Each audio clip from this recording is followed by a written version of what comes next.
Upper Mount Bethel Township meeting. It's July 27th, 2026, and I'll call this meeting to order. Allegiance to the flag of the United States of America, to the republic for which it stands, one nation, under God, indivisible, with liberty and justice for all.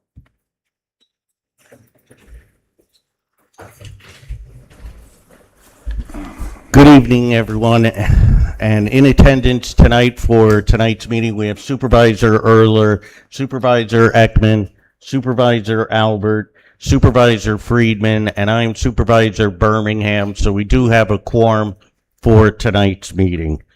Agendas are up front here on the podium if anybody needs a copy of tonight's agenda.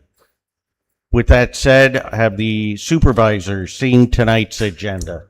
Yes. Yes. Can I get a motion to approve the agenda? So moved. Is there a second? Second. Any discussion? I'd like to make a motion to amend the agenda. I'd like to amend the agenda to include a visit to the data centers by the supervisors and township officials. All right, we'll put that. You want to put it under 7? John, Yeah, 7? that's fine. We'll put it number 3. You can keep that if you want. Thanks.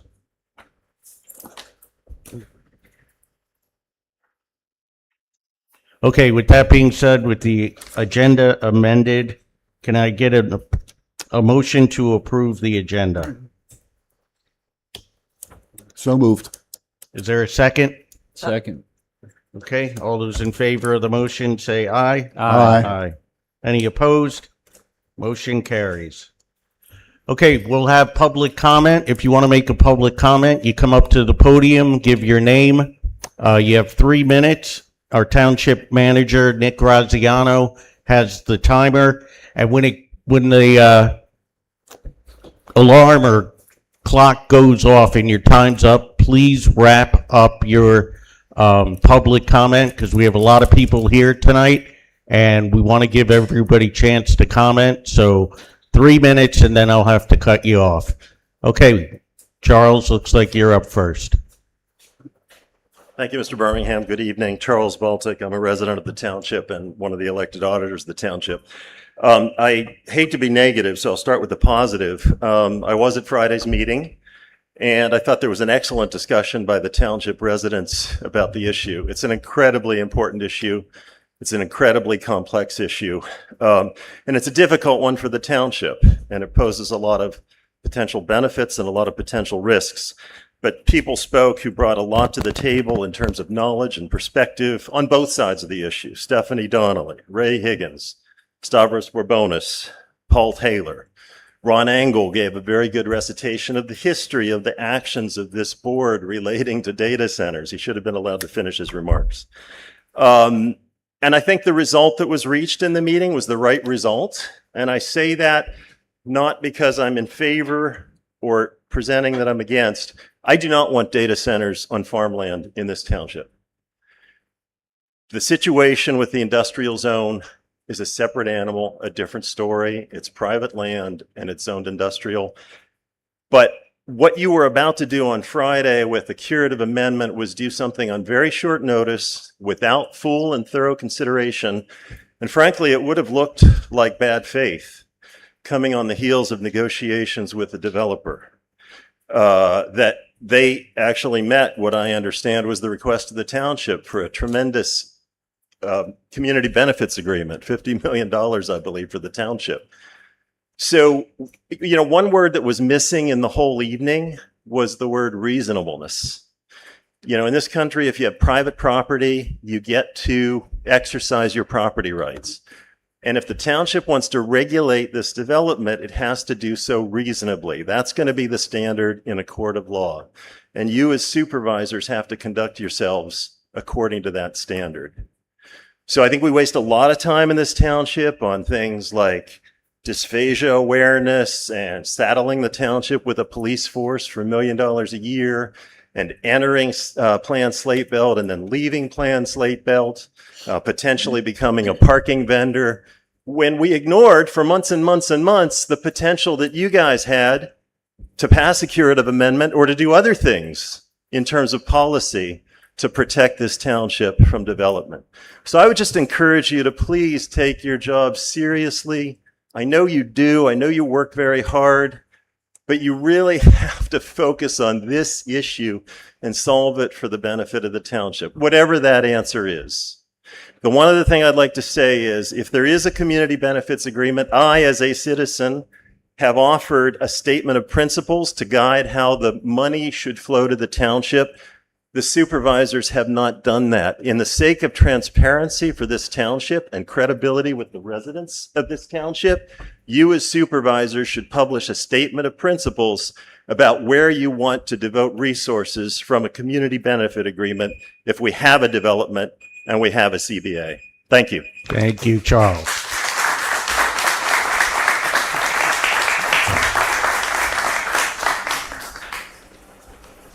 Just raise your hand if you want to come up for public comment. Yeah, come on up. Stephanie Donnelly, resident of Upper Mount Bethel Township. Good evening. I want to start by saying something clearly. I respect this board's responsibility to manage this township. And because I respect that responsibility, I'm holding you to it tonight. The board owes this community some answers. Last Friday, residents learned for the first time that this board has been meeting privately with representatives of Talon Energy and Slate Belt Holdings for months. While residents asked questions at public meetings and were told nothing was happening, nothing is set in stone, while a right to know request I filed was answered with the claim that no correspondence exists, this board was sitting across the table from a major energy corporation's representatives in private. I want to ask each member of this board on the public record tonight, when did those meetings begin? Who attended? And why was this community never told? Pennsylvania's Sunshine Act exists for exactly this reason. It requires that deliberations and actions of government bodies happen in public, not in private with corporate representatives whose attorney then files a legal validity challenge against our own zoning ordinance. I want that to sit with the board for a moment. While you were meeting with them in private, they were preparing a legal challenge against us. They were not negotiating in good faith. They were building a case. And every private meeting this board attended after every NDA signed, not signed, every time this board told residents nothing was happening, you handed Talon Energy an advantage over the people that you were elected to protect. Now let me tell you what that means for the people in this room. It means the Delaware River, the drinking water source for 14 million people across 4 states, is one zoning hearing board decision away from becoming a cooling system for a corporate data center consuming up to 5 million gallons a day. It means a township of 6,400 people is now in a legal fight against one of the most well-resourced energy companies in Pennsylvania, a fight that this board's secrecy made harder for us to prepare for. It means every resident in this room has to ask, who was this board working for during those private meetings? Because it was not working transparently for us. I'm not here to be hostile. I'm here because I love this community, and I'm asking this board to do better. Residents deserve to be partners in decisions this significant, not bystanders who find out through legal filings.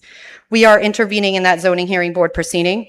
We are filing every appeal available to us. We are organizing, and we are asking this board to start working with us, not around us. This community deserves transparency, it deserves honesty, and it deserves a board that puts its residents first.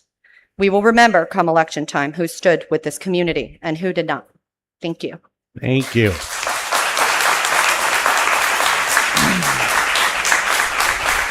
Okay, can I offer a clarification just to that? Yeah. After every meeting that we had, we told everyone about it at a township board meeting. All 5 meetings were told at township board meetings. You can look back in the minutes. They have all been made aware. And I mean, this is still the beginning I did it stages. personally. This is still the beginning stages. We have told Talon that, hey, we have to talk to the people and tell them what the heck's going on. Because if we don't tell them what's going on, then issues like this come up. Like, you're not telling us, you're doing something sneaky. So I get it. There's nothing more than I would rather schedule a meeting and have Talon come and talk to you. they don't have an agreement, as far as I know, they don't have an agreement in place with any data center. Is it going to be a data center? Probably. That's where I would put my money. But we have told them, and John and I have been at the meetings going back. I think we've had, I don't know how many we've had. There have been 5 meetings. There was one that I could not make that Mr. Freeman sat in. Nick and John Birmingham were at every other one. And that's from this last ongoing issue, not the previous from a year ago. And we stated right in the beginning, we have to get out in front of the people because we're going to be on a sunk ship. You know, we're going to go down fast because the people are going to hold us accountable. So we've said it every meeting. And I think that's why Talon finally started coming out publicly to say, hey, it's us and Pector, and we're now Slate Belt Holdings, and we're in a joint venture together.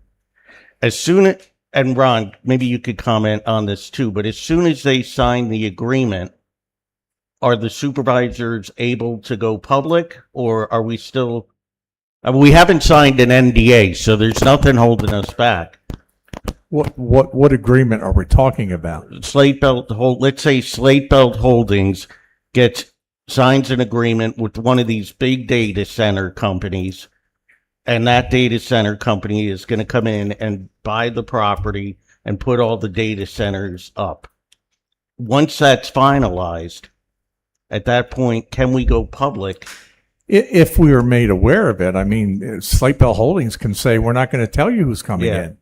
And then we have a whole nother issue. But assuming we know who's coming in, I don't see where that would be an issue unless, again, there's some confidentiality between Slate Belt and whoever they're selling to. Yeah. Okay.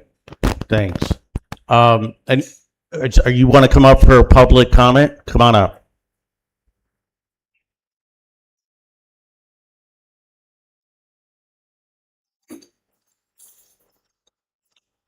Chris Finan, Chief of Mount Bethel Fire. I'm going to take it a different direction.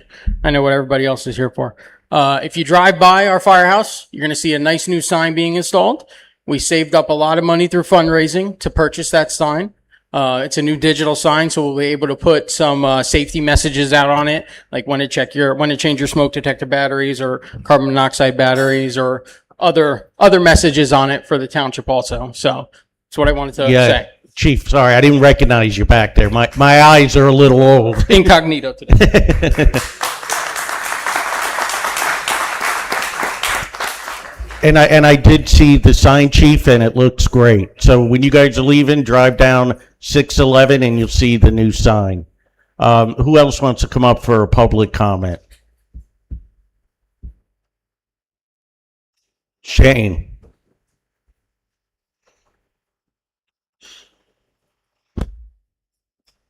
Hey guys, starting to become a routine, yeah?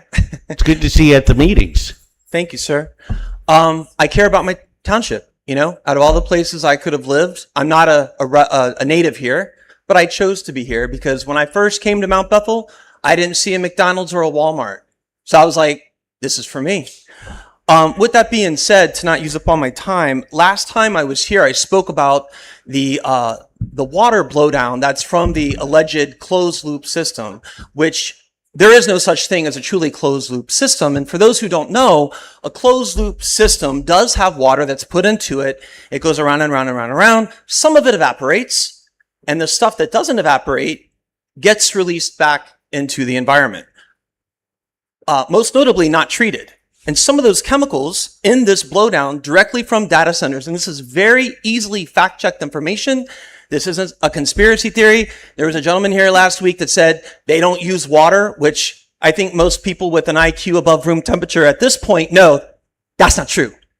100% not true, okay? So in the water blowdown that comes out of the data center, which would be right here in our beautiful protected Delaware River, you have biocides. You have corrosion inhibitors used to prevent pipe corrosion. These include nitrates. I can't pronounce all these things properly, but borates, phosphates, azoles, and polymers. You have biocides and disinfectants, chemicals to prevent growth of bacteria, especially algae and mold. These include sodium hypochlorite, and sometimes hydrogen peroxide. Scale inhibitors.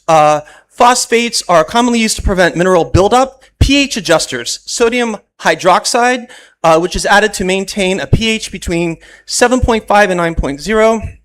It goes on. Concentrated minerals and solids. You have total dissolved solids. So the evaporated concentrates that are left over, again, I don't believe water treatment facilities at this time have been able to catch up with what's coming out of these things, okay? So where does it go? It goes into the water table. Like Amazon, who was sued in Oregon for $20.5 million for poisoning the local water aquifer with the nitrates and all the things I just listed from my list. The other thing I would like to say real quick is that the power, I understand, for the potential data center here in Mount Bethel would be powered from Lower Mount Bethel, correct? That's what I believe. Okay, so if everyone has been paying attention to the eminent domain, which I talked about last week, look what's happening in Georgia, Kentucky, West Virginia, Indiana, and so on. They are taking people's land and houses just for the power lines to run to the data centers. So what does that mean? You don't have to be a geologist to figure that out, right? If the power is down in lower and it's going to be run to upper, where is it going? On a barge up the river? Or is it going to go through power lines that are going to cut through everybody's property? So that is a huge contingency that needs to be completely organized, planned, or whatever it is with Talon, because if the power is coming from lower to upper, how is it getting here, right? Thank you. Thank you, Shane.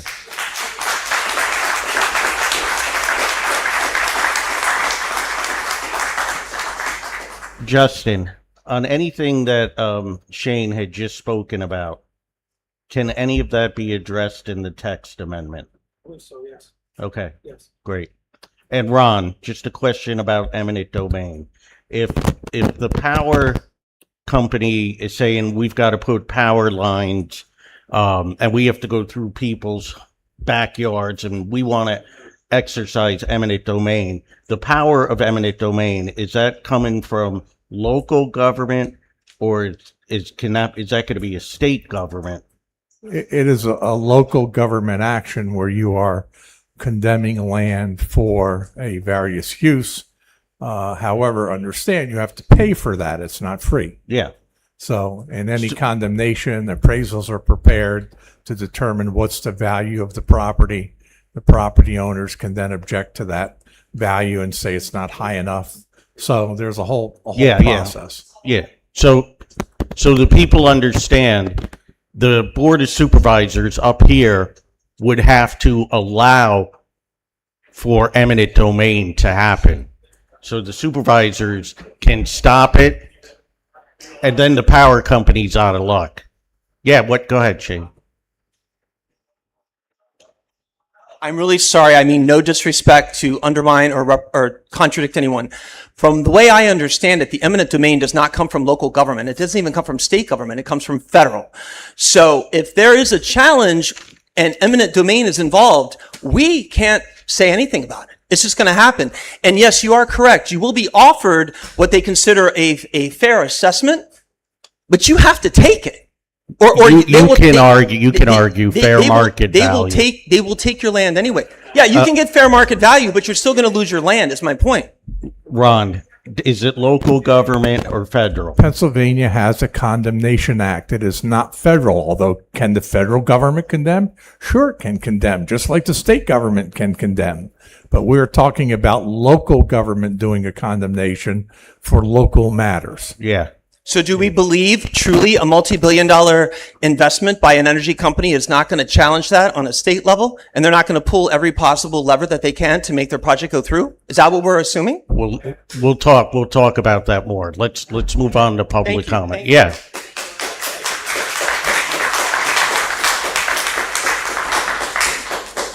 Anyone else? Public comment.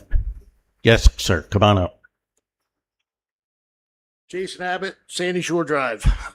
I want to start this off by saying I don't envy you guys for having to be up here and deal with this. Can we get the mic a little bit louder? Want me to be closer? Yeah, please. I I certainly don't want to be here. And to be honest with you, I'm not really opposed to a data center. The thing that I want to bring up is I am in the architectural field. I'm an architectural draftsman by trade. I recently built a house in Upper Mount Bethel Township on Sandy Shore. I'm familiar with the zoning hearing boards and all kinds of things. On the last meeting, it was discussed by Mr. Karasak that they filed a validity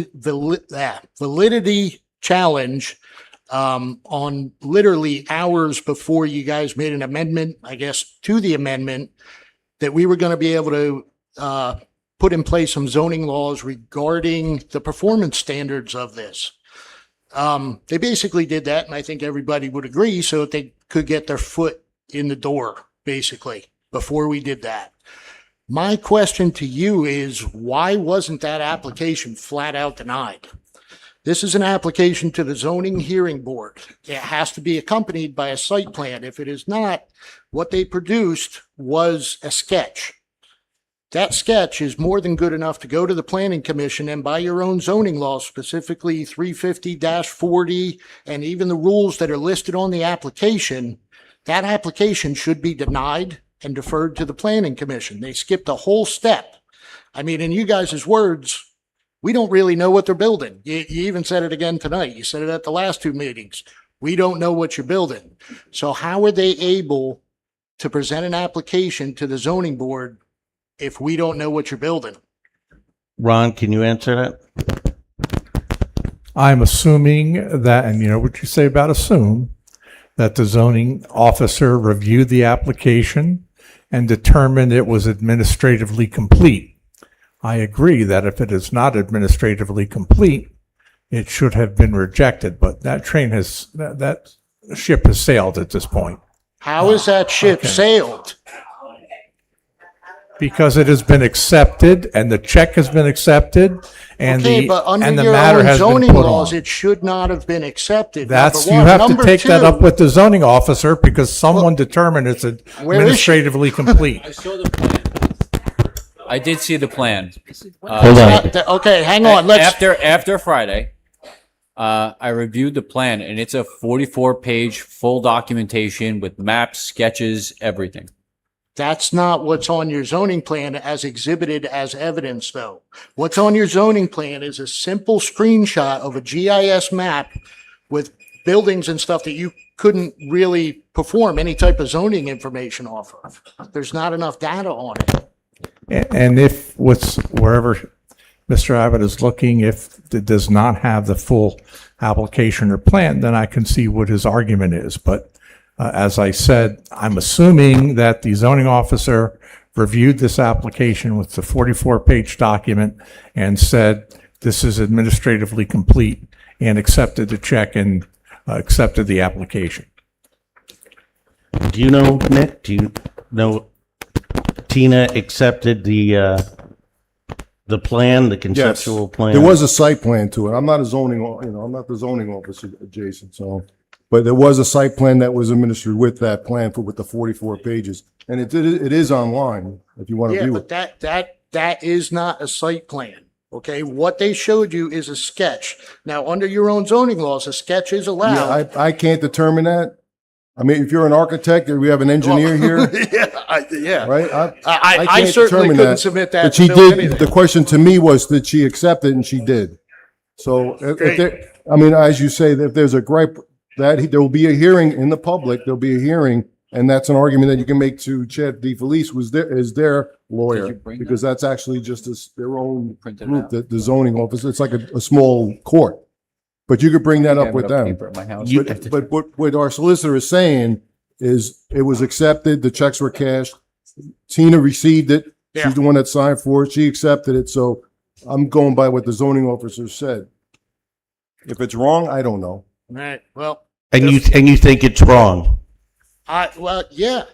Yeah, you, even on the application, at the bottom of the application, any zoning hearing board application has to be accompanied with a site plan, and it lists all the stuff that you need on a site plan. They're stating in their application that they're providing information regarding floodplain restrictions, grading, wastewater management, a lot of other things, but you cannot determine any of that from the plan that is, I think, Exhibit C of what they submitted. You need a legitimate site plan. You need dimensions of buildings. You need iron pin struck. You need setbacks. You know, in the case of this, for a site plan, you've got like 5 or 6 different areas of wetlands up there. You need county conservation to come in, verify that they're okay with what you're doing with those. Grading. There's not even topography lines All on right, that so thing. let me get your name and number before you leave, I will. and I'll give you a call. All right. Thank you, sir. Thank you.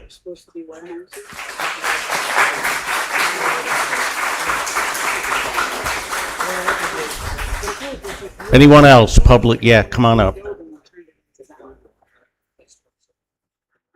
It did have a lot of things that he said that was on it. What's that? He did have a lot of things on. Hello, everyone. My name is Genevieve Terpstra. I live in Lower Mount Bethel Township, and I appreciate the opportunity to speak. Your township, like mine, is an absolutely beautiful area. Do not be enticed by money, and do not give in to large corporations. You are dealing with an unknown animal. You know what the developers tell you, but in case you missed our public informational meeting that we had back in April, they don't know much. They don't know how they'll affect the water. They don't know their operating noise levels. They don't know much of the effects of these data centers on wildlife. Do not be enticed. They will lie. They will do whatever it takes. They just move forward because they want the money. And what they are offering you is just a fraction of what they stand to make. Protect your residents, protect your people, protect your power grid, protect the wildlife, protect your river, your watershed, protect your peace and quiet. They have a history of asking for forgiveness, not permission. So you have to protect what you have. Don't sell out, and make your legacy one of protection and honor. Thank you. Thank you.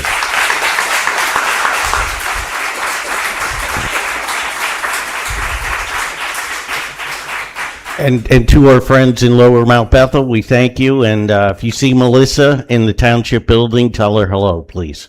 Thanks. Who's up next for public comment? Yes, ma'am.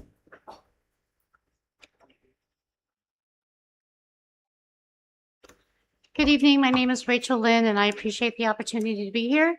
I'm here tonight because I believe that our community deserves answers before irreversible decisions are made. The proposal is being presented as progress, but progress should never come at the expense of our water, our environment, our electrical infrastructure, or the quality of life of the people that already live here. My first concern is water. We're being told that enormous amounts of water will be withdrawn, used, and then returned. I'd like to know exactly how that process will be monitored, what independent testing will be required, who will enforce it, and who will be held accountable if the water quality or water availability changes, even in years from now. Once an aquifer, river system, or watershed is damaged, the consequences last for generations. Second, our electrical grid. It's already under strain. If this project requires massive amounts of electricity, what guarantees do taxpayers have that we will not ultimately bear the cost through infrastructure upgrades, higher utility costs, or reduced system reliability? Third, I want to discuss the property rights. My home is my largest investment. If the facility negatively affects surrounding property values, who will make homeowners whole again? Who's going to be there for any legally binding property value guarantee? If not, why should residents be expected to assume that financial risk for the benefit of a private developer? I'm also concerned about the impacts on wildlife, local ecosystems, noise, light pollution, and the surrounding community. Artificial lighting, constant industrial activity, and large-scale infrastructure can change the character of a community and affect both people and wildlife. Before moving forward, I believe these impacts deserve careful, independent evaluation. Finally, I believe that we should acknowledge what we do not know yet. Technology is advancing faster than long-term research.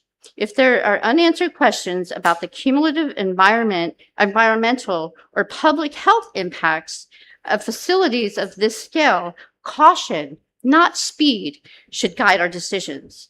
I'm not asking you to reject innovation. I'm asking you to uphold your responsibility to protect the people that elected you.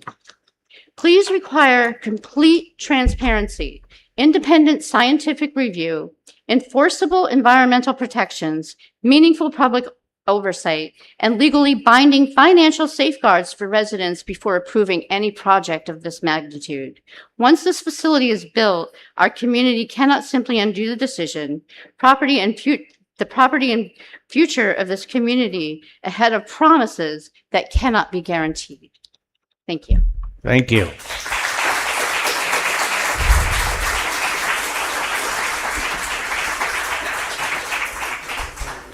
Anyone else? Public comment?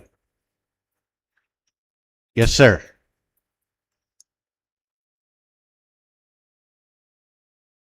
Hi, it's Phil Tobin. I live over on Stone Church Drive. I moved up here about 5 years ago. I was a boat captain down in New York City. And I fell in love with this area. I literally fell in love with this area so much that I gave up my job as boat captain and wanted to work local. I wanted to be local. I just wanted to be immersed locally. I didn't think I'd want to be involved politically. I really didn't. I drive the back roads home every day from Lamb Tech from lunch, just for lunch. I come home for 5 minutes and I have my windows down in my pickup truck. You probably all seen my big red pickup truck. And I just like driving with the windows down, waving to the farmers, talking to the farmers. And why would you guys give that up or even consider giving that up? I wish you guys would just maybe look to your higher power, whoever that is, and maybe look for a real answer. Because we can't let evil people that aren't from here destroy this. We're God blessed here. We are really God blessed here. And that's all I have to say. Thank you.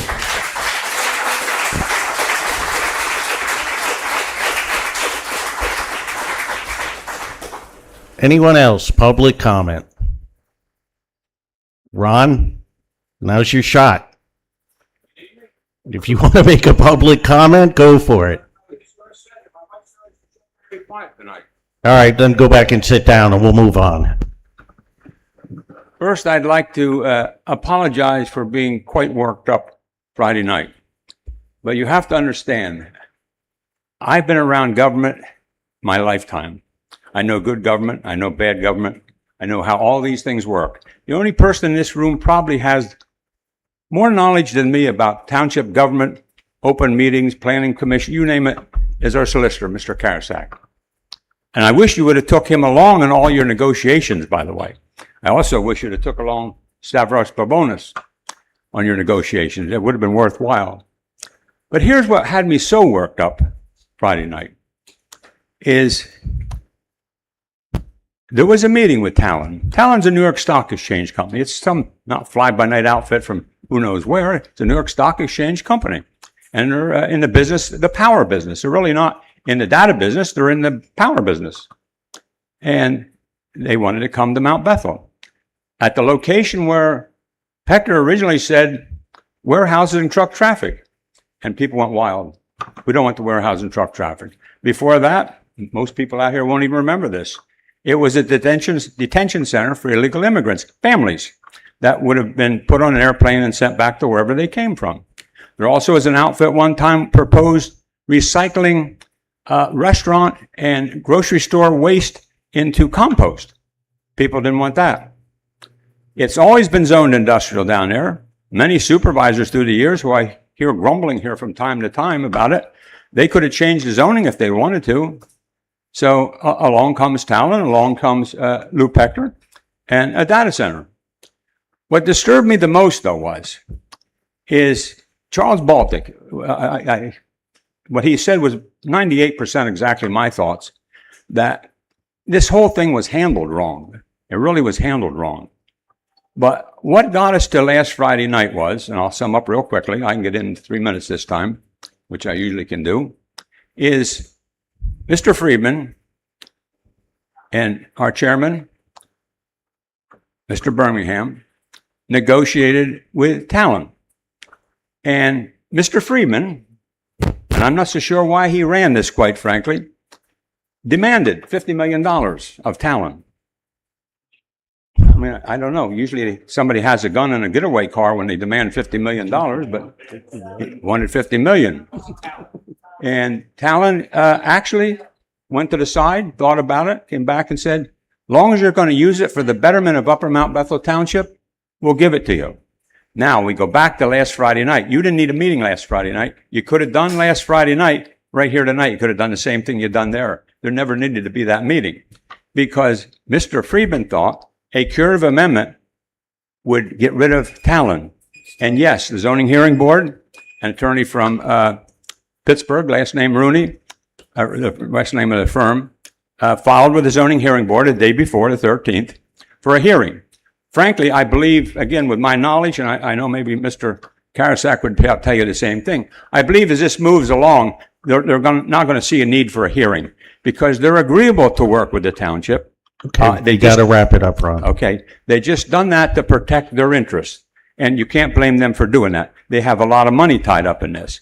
But the long and short of it is, as I had folders last Friday night to show you where the Lehigh Valley Planning Commission recommended to you things such as noise, heat, water, all those other things to put in your curative amendment. Had you done it way back then, it would have covered this situation. But the curative amendment you're looking at now will have no effect, folks, on this development there. It Thanks, will Ron. on future developments. Thank Thank you you. for the opportunity to address you. If you have any questions of me, I'm always available. Thank you.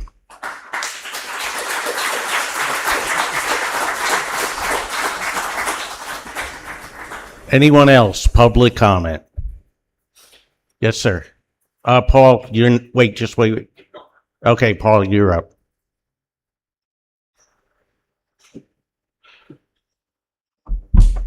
So I'm Paul Taylor from Turkey Ridge Road. So just to clear a few things up, an open system like a cooling tower, if you look at the PP&L property in Martins Creek, you see the big cooling towers with the white plumes coming out. That's an open cooling tower system. So all the chemicals that Shane had talked about are in your drinking water, your wastewater treatment plants. Where does all your gray water go? So a cooling tower most likely would not even be in a data center these days. More efficient data centers are on air-cooled, closed-loop chillers. The closed-loop chiller, if you can go to the Bangor Senior High School, go out back and listen to the chiller run. That's a closed-loop, air-cooled chiller. That's most likely what they would put at the data center. So the pollution concept of the cooling towers, the cooling water, they may go with cooling towers. I honestly don't think there's anything to be afraid of. Most of your drinking water and your wastewater has all those chemicals. A public swimming pool has bromine and chlorine at very high levels.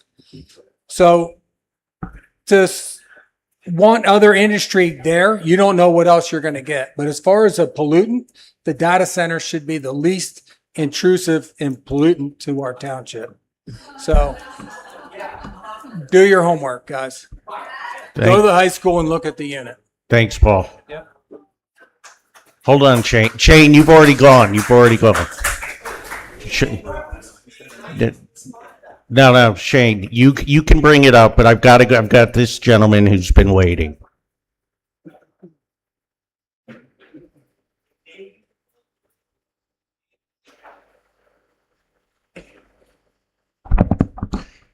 Anthony Kaiser, Lenape Trail, Tuscarora Village. I'm not going to get up here and tell you I know as much as some of the other folks that are speaking about the pollutants and the water tables and all that. What I just see is that I live directly on the river. Our water comes directly from the river. That's where our water plant is. There's a lot of people here and no one's happy about this. If we can't stop it because it's zoned industrial, there's got to be a way to put limits and restrictions in place on what's being done, how we treat it, how it's inspected, where the water's coming from, how it's coming back, the wildlife, the light pollution, everything else. If we have to accept it and there's no way to stop it because of it being zoned the way it's zoned, then there's got to be something we can do about getting some kind of protections for us, for the township. There's a lot of people, and especially with the power lines that will have to be installed. There's no way. We can't keep the lights on now with 80 homes. We're out of power constantly. John, I text you all the time when we have power outages. I just don't understand how they plan to do this with very limited local resources, without eminent domain, building a lot more infrastructure. It's on people's homes and their land. That's what I gotta say. Yeah, thanks.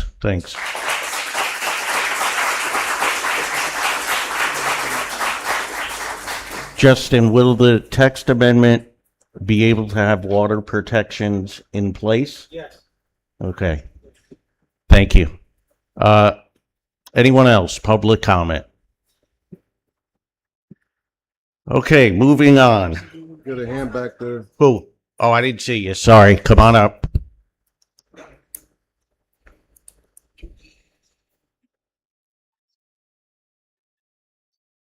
have a question. You're just talking to the mic, please. I have a question. Oh, Uh-huh. that was so loud. Sorry. Your name. Oh, Petra Filipkowski. I read an article that there's a few new nuclear power plants being approved after many, many years of not being approved. Is there any plans of building a nuclear power plant to cover the electricity that you need here at this location? I don't know. Was in all of the secret meetings, in Mount was Bethel, any there's secret meetings that you had, did that come up? There's an ordinance against nuclear power plants in Mount Bethel. No, there's a nuclear, in the I-3 zone, there's no nuclear power allowed in the I-3 zone where the power plant used to be. So that's a hard no, impossible? Nothing's impossible if you got enough money and enough time. That's what the citizens are here for. There was, somebody brought up last meeting about, that town was thinking about providing their own electricity, which the governor is, if you Yeah, I the wanted to governor. speak about it. Well, I don't know who you like, who you don't like, but he is our governor. And these board members were elected to uphold the law. So, unfortunately, if you don't like him, we got to vote him out, just like you want to vote everybody else out. But they're talking about natural gas. That's what they're talking about, not nuclear. So someone brought that up. So just want to make sure that everybody knows that was brought up, that they're going to provide their own electricity. And just another note, so people bringing up about electricity, we don't have enough electricity. And it's a fact, you could all look it up. Pennsylvania is the #1 exporter of electricity in the country. We make a lot. The structure is bad. The infrastructure is bad. And if you've listened to I've mentioned it before, there's a big job that's being put together by First Energy because of all the issues on River Road. So people are saying they're seeing cable, they're seeing trucks. Yes, that is part of the project. It's a multi-million-dollar project that we finally got done because of everybody, all the supervisors give them credit. Myself all the time on the phone and telling them that they need to do something, and they are. Not just for us, but for Portland. There's going to be a minimum 150 poles replaced, wires. That's all infrastructure that was planned prior to the data center. Data center is different. They're going to provide their own energy. Okay, so I just want to make that clear as you bring it up and let everybody know that that's what was discussed.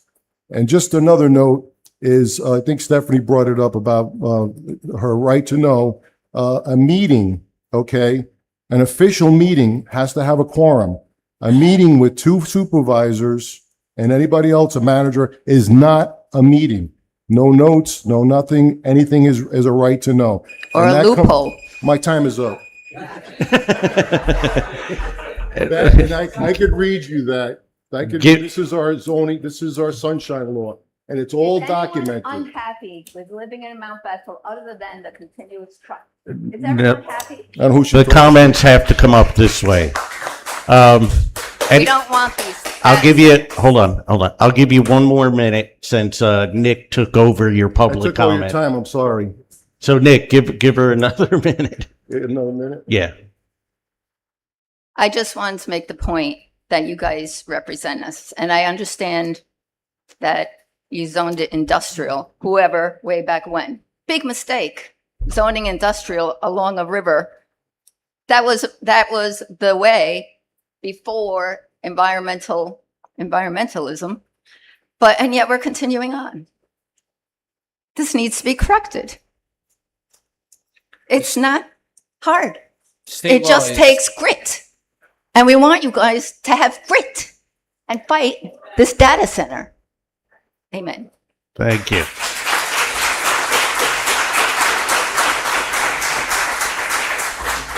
All right, we'll take a halftime break and then come back in 20 minutes for another 3 hours of public comment. No, I'm just kidding. Yes, ma'am, come on up.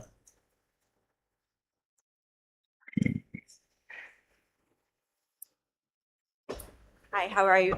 Sarah Murphy. I live on $1 Million Highway. I just have a question regarding the process. So you have an application. It was deemed complete. This is for Slate Belt Holdings. Am I correct? I'm sorry. The application you got for the validity? Yeah, that was Slate Belt Slate Belt Holdings. right. It was deemed complete, right? What's that? It's deemed complete? The application's complete? Yeah, to our zoning officer, yes, it did. Okay. She accepted it. So I just have a question about the next steps. It goes to the Zoning Board of Adjustments, It will go to the zoning board. and that's going to take a And vote. that'll be it'll be a public vote. Okay. And it'll be and probably in here. It'll be here, and that will be made aware on socials, the website, Yes, it everything. has to, right, it has Okay. to be, yes, it has to be posted. Great. And they're going to tell you exactly what they're going to be putting in there? Well, the file is posted, I mean, you can read I it. did look at the file, but if they're going to be. That's what it's about. It's Okay. posted online. Mhm. So I just also want to ask, in the industrial zone, a permitted use, is data center explicitly a permitted use? Well, that's what Ron. they're arguing. That's what they're arguing? That's what the Okay. challenge is. So that's what they're Our going. zoning officer said that under tech center, Mhm. a data center is allowed there. Okay. They're By saying right. since you specifically don't have data center, if they win, generally, if we don't have a place for data centers, PA says you have to allow everything within your township. That's why we have to have industrial. And it's been industrial. Any other spot for industrial would be surrounded by a lot more residents. It would have a much larger impact. Hey, John, let Ron comment on that. Sorry. Any comments you want to? I just want to make clear that the zoning hearing board hearing will not have them tell us what they're going to do. The zoning hearing board hearing is for the zoning board to determine, is the ordinance invalid because it does not have data center information? And if they determine it is invalid, then Slate Belt gets site-specific relief. They can put the data centers or whatever they want to do in that whole area. If in fact the board says, no, the ordinance is not invalid because our zoning officer had earlier determined that a data center could fit within the industrial definitions of research center or whatever it would be, well, then that will be another matter. But how can you deem it a permitted use if they're not going to tell you what they're going to do? So they did. They are telling They did. you They're that telling we you. want to put, not that we want to put in a data center, but that a data center has not been provided for in the ordinance, and we believe it should be. That's all they have to do. Okay. Obviously, if they're making that request, it would seem that they're going to want to put in a data center, but they don't have to necessarily say that. All they have to say is that your ordinance is not valid because it doesn't have this use. Okay. Thank you. Yeah, sure.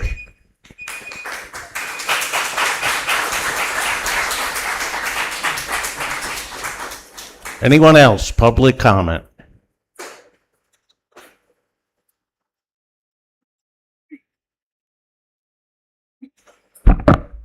Name is Andrew Stone, resident of Mount Bethel, 22 years. Mr. Karasek, you're a busy man tonight. I got a question for you. When this goes to the zoning board, shouldn't members of the zoning board that have a vested interest in this development, whether it's direct or indirect, recuse themselves from the vote? Because we do have a chair person here, and we also have an alternate member here, and they both seem to have a vested interest in this coming to light. If you say a vested interest as opposed to a conflict of interest, it can mean different things. Okay, well, if they stand to profit directly or indirectly from this vote, should they recuse themselves from this vote? Under the Public Officials Act, if you are involved in something in which you or your immediate family would stand to have some pecuniary benefit, you have a conflict under the act and probably should consider recusing. Is it required? I can't tell you. There are cases out there that say that either way, but certainly it should be considered if in fact that's the case, so that you don't basically build in an appeal in the case. And by that I mean, let's say they don't recuse and the case goes forward and the decision is something that is not liked. Now you have built in a potential avenue of appeal saying, well, the decision is wrong because first of all, they should have recused themselves. So that would be my answer. Okay, I wanted to bring that up so all the residents here know that, it's going to go probably to a vote. This and quite possibly some other amendments that might have to come before the zoning board. And we're leaving it in the hands of two people that may, benefit from some of these changes or not. Oh, you're here? I'm right here. I don't know. No, guys, the questions come forward. Yeah, You can make a public comment I'll after. give my time up. Thank you. Russ, if you want to address. Russ Horn, Mount Bethel. I would like to know how I would benefit from any of that. How would I benefit from that? I didn't bring it up. How would I benefit from that? I don't own any of it. I'm not involved in any of it. Paid Guys, how? guys, the questioning comes up here. How? How would I get paid? Russ, you have to turn around. You have to turn around. Well, they want to make accusations. I have no Okay, ownership. Guys, hold on. Time out. You can, when they have the zoning hearing board, you can go make public comment there and you can talk to Russ and ask the question.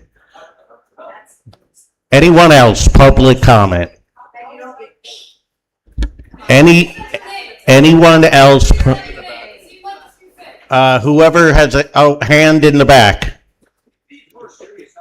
Lee McDonald. How about a round of applause for Lee? He does all the videos when we promote local business here. You don't even have to set the timer. This is going to take long at all. I'm a longtime member of the zoning board. I've been on, I think, 9 years. I know everybody who's on the board. We talk often. I consider them my friends. What I just heard was complete and ridiculous fiction and one of the stupidest and most ignorant things I've heard in a long time. He's owed an apology. Thank you.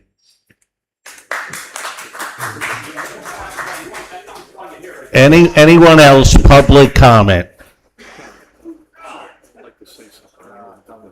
Yeah. You do, Ron? Yeah. Okay. Anyone else?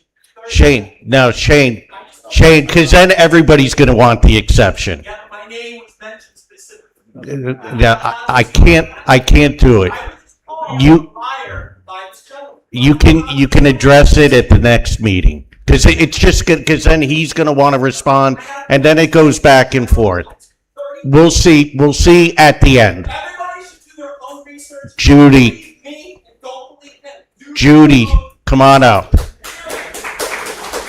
Get him out of here.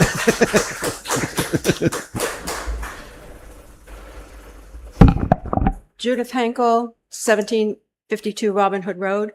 I just want to bring the temperature down a little bit with history. Sometimes people don't remember everything. I try to write things down so I don't forget, but then whatever, they're stashed away. I got to find them. Okay, let's go back to a few months ago when Dr. Larry Ryman's daughter wants to have a memorial for him.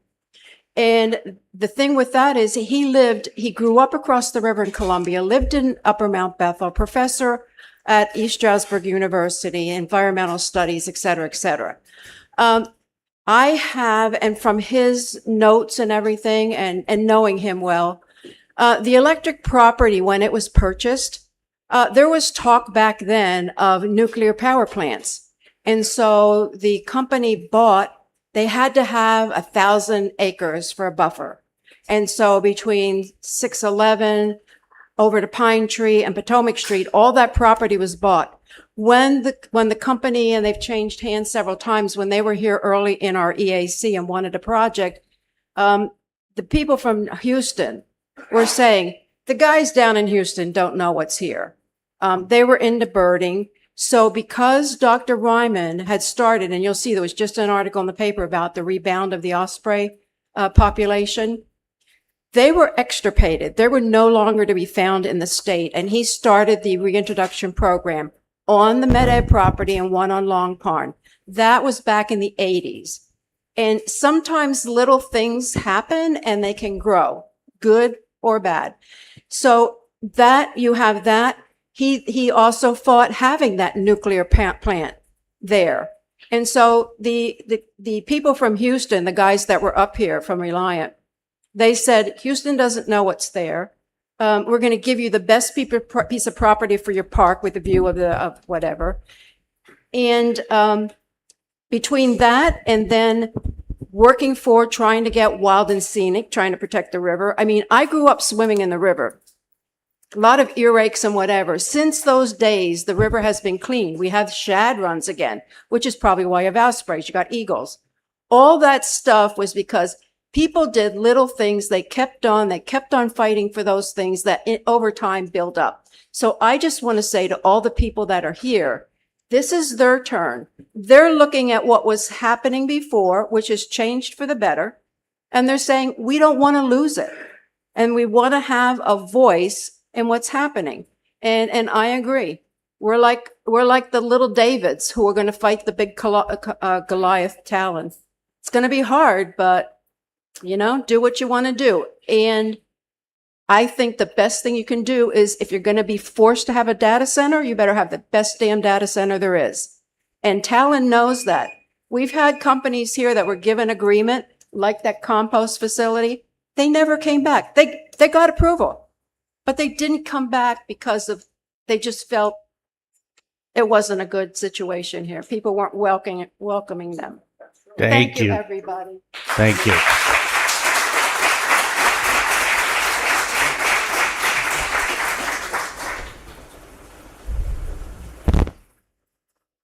Yes, sir.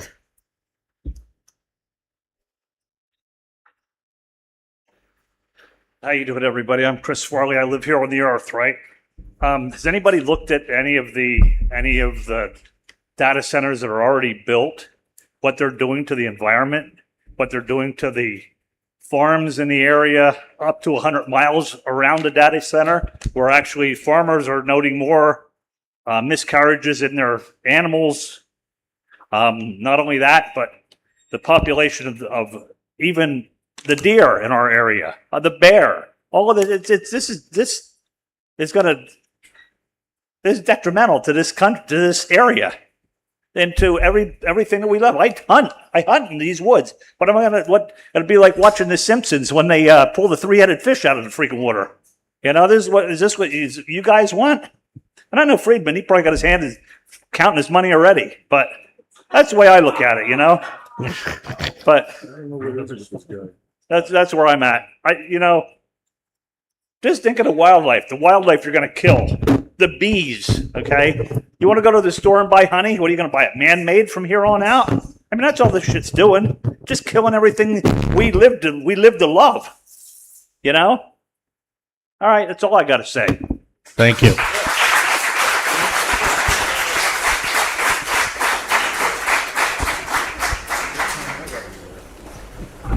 Joe Torrey, Institute Road. I just have a question. I didn't really want to ask this, but what is the purpose? What do we accomplish? And what good is it going to do to have this data center? That's what I want to know. Explain to me, somebody up there, what does it do? That's all I want to know. Maybe that'll settle everybody in here down a little bit. I hope you got a good answer.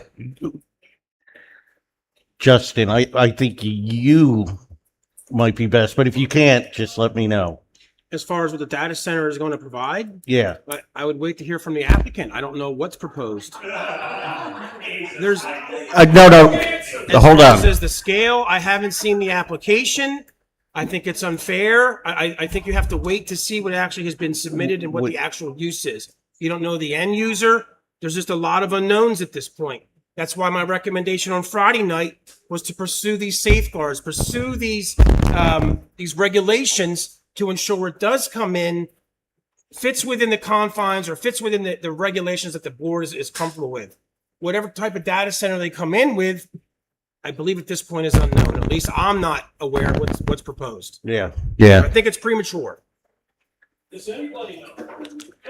There are 8. Guys. Hold on. Go ahead, Supervisor. There are 8 different types of data centers. So what they're proposing here, we still don't know. The regulations that we can go with will encompass all of them. But what it actually does, we have to wait until the person wants to get in there to find out what company it is, what they specialize in, and what that data center is going to do. Anyone else for public comment?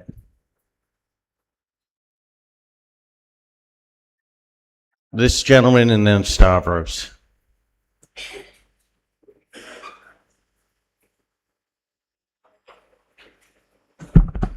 Chris Chiaffi, Blue Mountain Drive. New face here, proud owner of Camp Charles Campground in the township. We've been experiencing a drought, and our campers haven't been able to power wash their campers, and it sucks to live like that. And with something like a data center and the amount of water they consume, I wouldn't want to live like that. And I don't trust billion-dollar, corporations to really have our best interests, to make sure they're not poisoning our land and water. And yeah, that's all I have to say. Thank you. Thank you.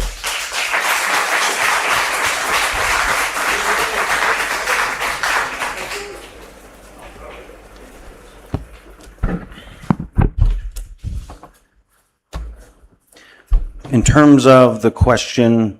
Name first. Stavros Barbonis, Potomac Street. The question of what do we get by a business coming into town? And the answer is economic development. The option was presented to us 2 years ago that it might have been manufacturing, it might have been warehousing. I think there was talk about a dairy farm coming to do processing, a recycling center. From an economic development standpoint, and I am on the EDC, we were looking to bring in smart development that would benefit the township, best fit. Truck traffic, nobody wanted that. We talked about light manufacturing, food processing. There were implications. Nobody wanted the wastewater from that. There was even a requirement to establish a municipal authority to handle public water and sewer. In terms of that facility as well, some of the wastewater treatment proposals put forth to this township were some of the most extreme cases I've ever seen for wastewater treatment that would have put water back that's cleaner than what we're already putting in our groundwater. Because we all know there's 88 failed septic systems in Middle Village alone. We're not addressing that. We're already contaminating our own environment. We talk about data centers. I've heard, water use. Yes, in the past, there was a lot of water used. That's not the case anymore. There's a lot of different systems, and Paul here, who knows this as well, cooling towers were very old. Saw them a lot in city areas, especially in New York City. That's where bacteria and everything else comes in because it's exposed. It's outside. A company like Talon and Slate Belt Holdings that have a lot of money have the money to put in a system that protects us. If you were to give me the option of manufacturing, food processing, warehousing, or a data center, I will tell you I support a data center. All of them bring jobs. All of them bring economic development. All of them bring in ratables to benefit the operating fund of this township. If I don't want to say lesser of two evils. Some of the stuff in the back, correct. Biocides, we talk about pH balancers, everything else. DEP and EPA already has standards for water being put back into the ground, and every single one of those items is treatable today. Systems already exist. I know I have one in my house. I don't need that level of water, but that's what I prefer. Everything presented around water can be addressed. It can be done in a smart way. It can be done to protect this township. And if I were to make a bet on who's able to deliver a system that would ultimately protect this township to the best possible level, it is a large corporation like this. Now, before the data center came out, and it was light manufacturing or food processing that had contaminated or potential contaminants, again, that engineered system exceeded anything I'd ever seen before. They have that ability. They've already designed that system. So I keep hearing again, I'd like to finish this, wastewater. This has the least amount of pollutant generation. It's electronics. Electronics aren't supposed to be dirty. You're protecting electronic equipment, dielectric fluids, water for chillers. I agree with Paul. You're not using water to directly cool these systems. You're using water to run air chillers for the air inside the unit. Or you're using direct liquid cooling, which is a closed loop system, not under pressure, that has a high volume. It might need a storage tank. But if we're going to discuss this, and I said this last meeting, you need to understand it. I agree with Justin. You actually don't know what they're proposing for water cooling or any type of cooling. Until you do, let's stop making assumptions. Because the one thing I'll tell you right now is some of the data being provided by the public is old data. And if you don't have new data and new technology and capabilities to be able to understand what they're looking to do, which we don't know yet, you can't make this decision. Thank you.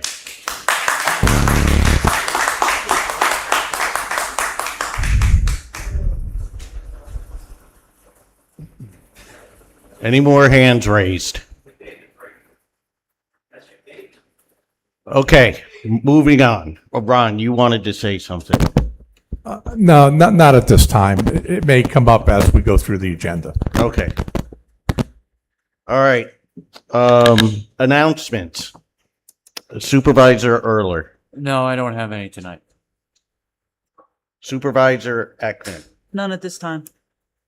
Supervisor Albert. None at this time. Supervisor Friedman. Not at this time, Mr. Chair. Okay, just a couple of things I want to bring up. The American Legion over here in Johnsonville is having a retirement of the colors ceremony. It is August 9th. Nick, do you know what time it is? 1 to 3. 1 to 3? So if you have any American flags at home that are no longer usable, what the American Legion, what our military asks is that you let them retire the flags. They have a ceremony, they burn the flags, they say a prayer, and you could bring any American flags that you no longer use, that are no longer serviceable, bring them down here to the Township building, and we'll bring them over to the American Legion. And if you want to come by and see a nice service, the Boy Scouts are there, some speeches are made, and you can thank a veteran for their service. It's a really nice day. They have a cookout.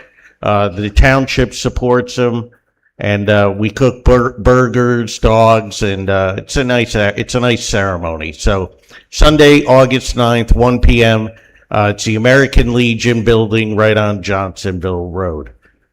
And then we're going to have a cleanup Upper Mount Bethel Day, Saturday, August 15th at 9 a.m. We're going to meet here at the Township building, and then we're going to head over to Riverton Road there. There's a bunch of trash, and we have fire police who protect us from oncoming traffic. And we usually spend a couple hours out there cleaning up our town. So if you have time available, you meet us here Saturday, August 15th at 9 a.m.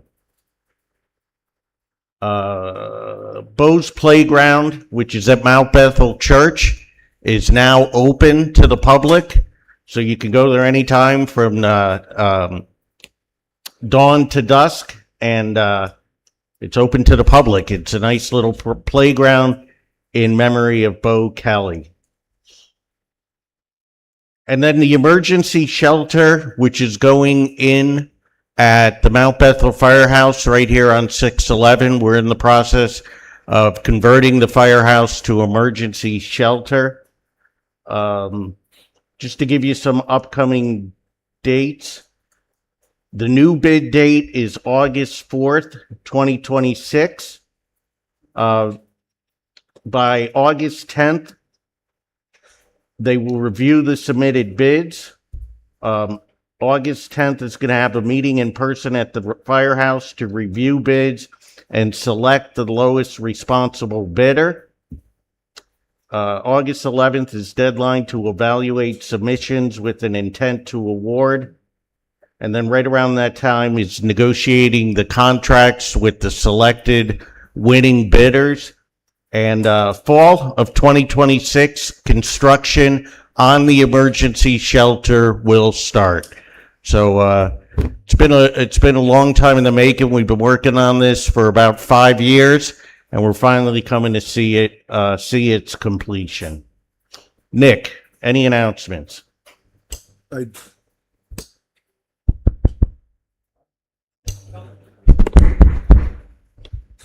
Yes, Mr. Chair, I have a few things I want to talk about. Just a reminder, everybody, the Gap View 5K race, you can use a QR code to sign on to it. It's a fundraiser for the park. If everybody wants to join us, you could walk or do the run, the 5K run. It's online if you want to scan it. I appreciate your support for the community. I have a couple of I know there's a lot of information on social media, a lot of information that I know that a lot of people are very excited about what's going on here, meaning not excited that it is coming in, excited, anxious, meaning anxious. I do not answer pseudonyms. I don't answer pseudonyms. I don't get involved with going back and forth with people that don't exist. But I will respond to other people, DM back and forth with information. So, we live in a republic. We elect officials. Officials have to obey the law. You might not like the laws. I might not like those laws, but we have to abide by those laws. If someone has a by right to use something, they just can't say no. All right. I know a lot of people want us to say no, but there's 6,400 people in this township. There's probably 100 people in here. 150. Yes, there's more people at home that are against it, and there's a lot of people that call me and say, Nick, we really need this because I can't pay my garbage bill. I can't pay my taxes. I can't pay my school taxes. Yes. Is this an economic boom? Joe Torre wants to know why we should have it. Yes, it is an economic boom for this community. $50 million is not something to pass, but nobody in the country has been offered that. The most money that was given to anybody was $20 million in Lancaster, PA. Okay. The $50 million is unheard of. Lehigh Valley Planning Commission, not going to mention names. I spoke to them. They support it. They know that this is the best area for it. Me, myself, yes, I'm for it, but I listen to the community. I represent everybody in here. Everybody has my number. Everybody can come into me and ask me a question, ask all the board members, ask all the chairs of the board. I went to the meeting, we discussed. I have friends on both sides of the aisle, and I consider them close friends. We don't talk politics, but we talk about this township. We all care about this township. All of us care about it. And I could vouch for these 5 that they do care about this, just like you guys do. Everybody's excited about it, but the only way that anything's going to get done here is if we all come together as a community, which we all do, just like the parade, when everybody came out and everybody showed their true colors and their patriotism and everything for this community. And I forget the gentleman who said, wherever it is, I'm from New York 20 years. I'm here 21 years. Okay. You don't have that kind of, patriotism in New York. I'm just going to tell you that. And I have a lot of experience. I lived on the Hudson River. I lived next to 3 Mile Island. Someone mentioned that there's new places, new nuclear plants being built. They shut that down and destroyed the community, destroyed it. People are paying $800, $900 for electric bills. They're paying taxes that are going up every year. They can't afford it. The state had to bailed them out once. Guess what? They're thinking about opening up that facility again because there is no more energy. There's no energy in New York. We produce it. And go online. We're the number 1 state that provides energy to the country. We provide it, not anybody else. Do we have problems? Yes, we do. That's infrastructure. That's First Energy, not Talon. Okay? I sent this. This is, it's called a tough hurdle. Why can't towns just say no to data centers? By Lori Mason Schroeder, The Morning Call. It's dated July 8, 2026. I sent this. I shared this with everybody, right, Judy? I shared this with all of our community, all of our representatives from all of our chairs, the volunteers. They got this. Nobody said a word to me. And I asked one person, did you get it? He goes, yeah, but that doesn't mean anything. Yes, it does. Explains it perfectly what these people have to do, who we elected. Okay? I live here. I voted for them. Okay? Just like a lot of people here. This you should read. Okay? Because it says basically where they're tied. Okay? In the negotiations, I know Stephanie mentioned it, and I'm going to read this because I want everybody to be clear. What is a meeting? This book here, I'll share it with anybody. Stephanie, if you want this, I'll give it to you. I'll let you borrow it. It's a 2023 edition. It comes from PSATs, who sets the laws for second-class townships. What is a meeting? A meeting is any prearranged gathering of an agency which is attended a participant and a quorum for the members of the agency held for the purpose of deliberating an agency business or taking official action. Thus, if there is no quorum present, then the gathering is not a meeting and the Sunshine Act does not apply. That's a fact, okay? People might not like the facts, but that is a fact, okay? And that's why there's no minutes. There's scribbles that I have, but again, personal notes. Draft minutes of personal notes prepared solely for internal use are exempt under section 708B21. If they are not official minutes and are not attending a public distribution, they are personal notes. That meeting is not an official meeting, meaning my personal notes are not. If you want to see them, Stephanie, I'll give them to you. You're not going to be able to read it because it's my notes, but I'll give them to you. I have no problem, but I'll have to explain them to you because it's just names. Because I'll forget. I'm getting cut off. So No, sorry about that. You can finish up. Finish up. No, now it's your job. Finish up. Finish up. What's that? Nick, thank you. You're welcome. Sorry about that. We should have an office. We should have an office. Yeah. All right, David, you're up. Alternate IT director.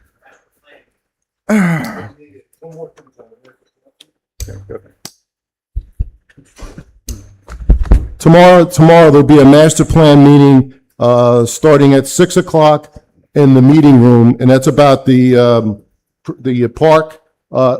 Anyone who wants to come and give your insight, that we really appreciate it. Basically, it's the future of the park. Thanks for reminding me, Stavros. Go ahead, David. Okay, alternate IT director. Stavros here does a lot for the township. He's overwhelmed, I think. And we've sat down and discussed, we're going to get Mr. Stavros some help in our IT matters. We reached out to a Mr. James Albanese, who I would like to have, Stavros and Nick would like to have to come in and give Stavros a hand. He would be working for, under Stavros. And, it was 115 an hour or 105 hour for non-political government education, senior citizen labor rate. So I want to make a motion that we hire James Albanese as an alternate ID director to help Stavros in his endeavor with the IT matters.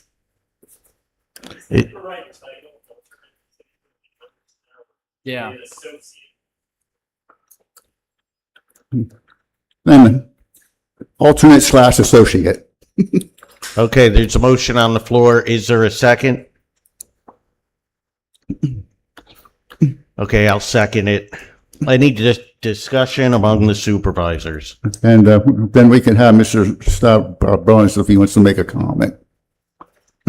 That's what I was going to ask. You want to speak, Stav? Yeah, I'm just In what capacity is he going to be the alternate / associate? I think that that's worded poorly too. If he's going to be under Stavros, Yes, is there a time frame? Are you going to delegate work to him? as needed. If you'd like to come up, I wasn't at the meeting, so this is the first that I've really heard about this. There's been a few discussions about getting some help with project work. That being said, I did meet with Jim, nice gentleman. And I explained to him what's been put in place here, and he expressed the things that he's not able to support. So, and he's also targeting 9 to 5. He opts not to work nights and weekends, which is when I do all my project work at a flat rate. You will be paying time and a half if I bring this gentleman in to assist me, except the things that project-based work here, that's infrastructure-based, he openly said he would not support or had no experience in. Now, that being said, user support during the day, which is when I work my full-time job, because you know this is my side business, yes. As to project work, network is a big one. He said no. Policies in M365, he said no. Virtualization, he said no. Again, nice gentleman. Cooper Technologies was the other company we spoke to do premise wiring. He also does not do premise wiring, which is time consuming. You're up in ceilings and everything else. So I'm not saying there's no need for him. What I'm saying is the key projects we have for this year that we approved, by his own words, he's not able to assist. So having a backup, mind you, separate from, my son Orion, who's also available to assist, we have to determine what that is. And I agree, alternate IT director, you can't have 2 cooks in the kitchen. Doesn't work. Subsequent to the meeting, and again, nice gentleman, I did send a risk statement. I'm not sure if you've all seen it. Having another IT vendor have administrative access, the moment that happens, there is no longer any assumption of risk on my behalf. I'm not going to be held responsible for somebody else's work or somebody else potentially taking down your system. So yeah, I have 2 concerns. One is this going to be I didn't do it, he did it, and he's going to say that you did it, that finding actual answers when something does go wrong. And if you're saying that he doesn't do networking and infrastructure, in his resume, it says 30 years of experience and it has hardware service, software support, and multifunction. Yes, the words he uses, he's not a managed service provider. He's more of a break fix vendor. I'm providing services more in line with a managed service provider. And that's just the way it works. I am proactively looking after your infrastructure. I'm not sure, by his own, again, words, because I told him what I had in place, he doesn't use any of it. I mean, Nick spoke to him separate from us. He might have something else to add, but I'm just letting you know.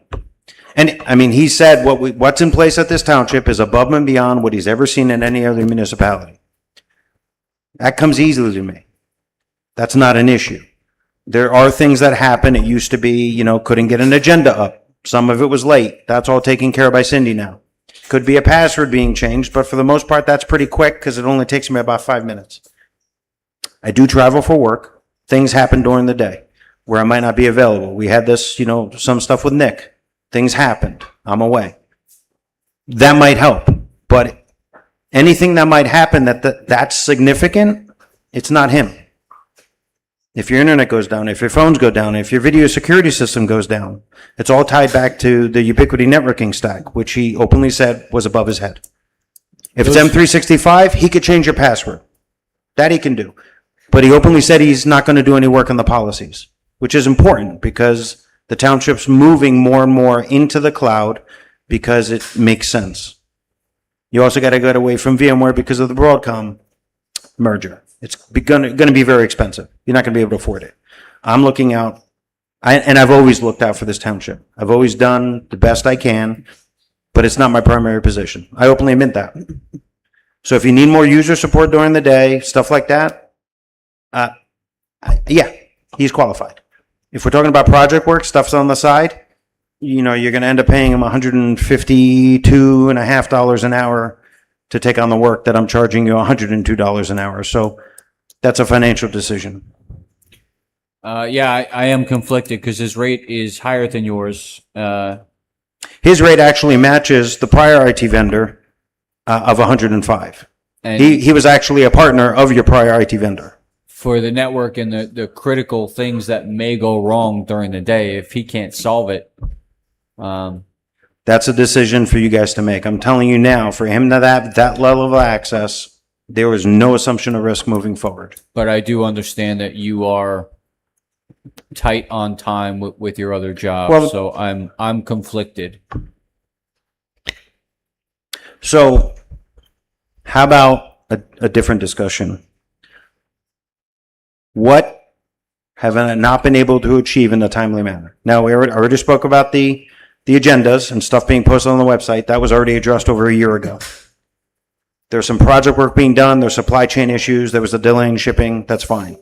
But project work's been done on project timeline. The only thing I can think of is day-to-day support. User can't convert a PDF, can't log into, Office becoming a license because he got kicked out. These are all short issues. They're not big issues. Nick's laptop was down for like a month, I believe, right? I don't think it was a month. Hey, Nick, your laptop was down for like a month? Not a month. How Who long? said a month? I was. It's your laptop. I know that it was down for a prolonged period of time. No, my QuickBooks was down for a while because Star Wars was away, but my laptop worked, but not the QuickBooks at home. But I could use it at the office. So what, The only problem we had was the emails, but that was a whole other. that was 4 days. so what if we just have this guy on call? So when you can't get to the township building because you're working 9 to 5 or you're way out on vacation, then we have the That's what we ability agreed- yeah, that's what we agreed to. call this guy. Yeah. Just for the record, when I was in Antigua, I was remoted in with Orion here to run the meeting and help him get it started. I am never anywhere without access. You're not my only client. I do take my work personally. I don't care if it was Barbados, Antigua, or Ireland. I travel with access. That's deliberate because of what I do. Because of the level I'm at, I can do that. So this gentleman openly stated he's never seen this level of effort. You know what? All I can say is you're welcome because I do this so often, it's second nature to me. User support is separate. Things happen. I get it. I do have a backup. He knows. They reach out to him when they can't get me immediately on the phone. He knows how to access systems. He's part of the business. This other gentleman isn't. So Nick, do we need an alternate IT guy or no? Alternate IT meaning Stavros is our IT guy. Cooper. The other James agreed to just be like, if he needed help, Yeah. he would help. Yeah. I think that's a good thing for the township. Everybody has a backup. If we don't use him because Stavros is always there, Stavros knows Yeah. we're going to call him first. Yep. If something goes on at the township building, we have an out. He offered the services to us. Right. Okay. So I asked Stavros, and he was like, "Okay, we'll sit down and we'll have a meeting." Dave, we all met. It was very cordial. He spoke very highly of Stavros and the equipment, and he says, "I'll do 9 to 5. We'll complement Stavros because he's working all day long, and he comes at night or during the day." I typically can always get in touch with him, but sometimes he can't because he's busy with his other clients, and he has them. And I can get in touch with Orion, but sometimes he can't help us with the equipment, which is fine. If we call James once a month, it's better than no month. If he Right. can't make it, That's fine. we just need to be able to operate and continue to operate. So he's not a director at all. No, it's just- No. The problem is, IT the service. problem is, I think this has been mislabeled alternate IT director. It should be alternate IT helper. Well, That about to do helper, things, but- we're not getting somebody in at the same level as Stavros. We're not getting somebody in to take his place. We're getting someone in to help him on minor issues that he can delegate to somebody else that will not compromise the security of the township. And that's. I hate to put it this way, I don't want to degrade the man, but in our business, it's called a punk. Someone who helps the journeyman. And basically, that's what this gentleman's going to do. Is things that Stavros can delegate to him that he basically doesn't have to have any kind of security. Are you guys on I the would same strike that page? for the minutes. Yes, and I'm just putting it forward that, yes, he can assist where needed. Just expectations should be appropriately set. That's all. By using the term punk, it's a term I'm familiar with. I did not mean to degrade Mr. James Albanese's background or anything else. I'm just trying to put it in perspective of how we used to do it in my trade, which is a little different. All right, let's. I just have one more Yeah, question. and then let's move on. How does he charge his hours? Is it I do not know. He's charging labor rate increase as follows, effective 1/5. I read the paper, but if he's only calling up, fixing something in 5 minutes, are we going to get charged an hour? I'm not privy to the contract or the terms. Yeah, we'll have Ron draw up a contract between the township and this gentleman. And are all calls gonna I got you some work. He is my IT guy, so I'm not sure if I can all right. drive the contract. But if we have an alternate solicitor that's later on the agenda, maybe that can. There you go. Okay. Got work for him. All right. Will all the calls go to Stavros first, though? And if he's able to do it, Everything goes through Stavros. Yeah. And just say on the agenda, assistant, IT assistant. That's it. Yeah, there you go. All right, do we have a motion to bring this gentleman aboard?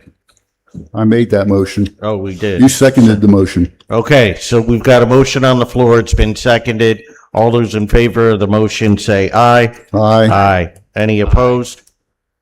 Motion carries. Mr. Friedman, solicitor compensation. Yes, Solicitor Connor. We've heard in the past where many people feel our solicitor isn't being compensated enough for his duties. His current rate, I believe, is 160. I'd like to up it to 180, and there's an ulterior motive, believe it or not. Mr. Karasik won't be here forever. In the event that we lose his services, bringing the compensation up that most other solicitors are getting will ease our ability to bring in another solicitor. I have to make this clear. Mr. Karasik had nothing to do with the increase of his compensation. We have to be emphatic about that. Well, I think people who attend the meetings on a regular basis, when we've talked about alternate solicitors and we've said, what is your going rate? Right. Generally that area. So, like I said, his current raise, we had alternate solicitors coming in at 190 and everything else. I think he should be compensated for his experience. I make the motion, we increase the solicitor's compensation from 160 to 180 per hour. All right, motion on the floor. Is there a second? I'll second that. Any discussion? Yes, on the alternate solicitor that we looked at in the past, the rate of 190, I agree that was high. That was an attorney that I vetted. It was a very large firm, a very well-known and reputable firm, and I was considering that as the alternate because the alternate's position is a very seldomly used, only when Ron has either a conflict or a need requires it. Perhaps we need that extra help and assistance and a powerful firm, we can utilize it. But what we used the alternate in the past were things that he had conflicts of, and as you just seen, he might have a conflict with an IT director coming up. The assistant. No, we're talking about the compensation, the Yes, 180. the 190 is what you were just referencing, the alternate. In the No, past. no. Okay. We're just talking about upping Ron's hourly rate to 180. I understand. And if it was in regards to the alternate that we interviewed Oh, I see what a you're few saying. months Yeah, ago, yeah. that was a large scale firm. There's nothing against you, Ron. Please don't take any of this personally. The township has just gotten a response from 2 legal issues after 2 and 3 weeks. from Mr. Karasak. And I understand, and it's totally okay, because he did give us an email about 4 weeks ago that he had an issue with lack of staffing, so his response to the township might be delayed. So we saw no big issue, but he did just give an issue on the Barnes case, I believe. Is that correct, Ron? The Barnes case is being handled by an alternate solicitor who is hired by the insurance company. I do have something for executive session on the Barnes matter, but that's at the request of that solicitor. Okay. And also this year at the reorg, we bumped his rate from 140 to 160, which was a $20 raise. So mid-year, we're giving another raise. Just seems like an expenditure that our budget may not be able to cover that much of an increase of $40. Any other discussion from the supervisors? Is it in the budget or does it come up at reorg? I'm talking to the mic, Nick. Sorry. Thanks. For Mr. Karasak? Yeah. Yeah, I mean, a man deserves what he's supposed to get paid. I mean, we're already going into August. We got 4 more, months left. Let me say something, Mr. Chair. First of all, I appreciate the gesture in increasing my rate. There are townships that I represent that pay me $200 an hour. So 180 is not unreasonable for someone with 50 years of experience. Be that as it may, however, you're not going to get any cross-eyed looks from me if in fact you say, it's mid-year, let's wait till January and then we'll decide what to do at that time. What I want or like 180, sure. I'd like 190 or 200, of course. But understand that's the case. And as Mr. Friedman said, I was not part of any of these discussions. So I don't want it to appear that I was trying to gild the lily, if you will. So again, if there's an issue with respect to budget, if there's an issue with doing it mid-year, and I certainly appreciate Mr. Friedman's gesture, but you won't get me cross-eyed if you say, look, we're just not going to do it now. Okay? Well, let me just say, I'm a lawyer myself.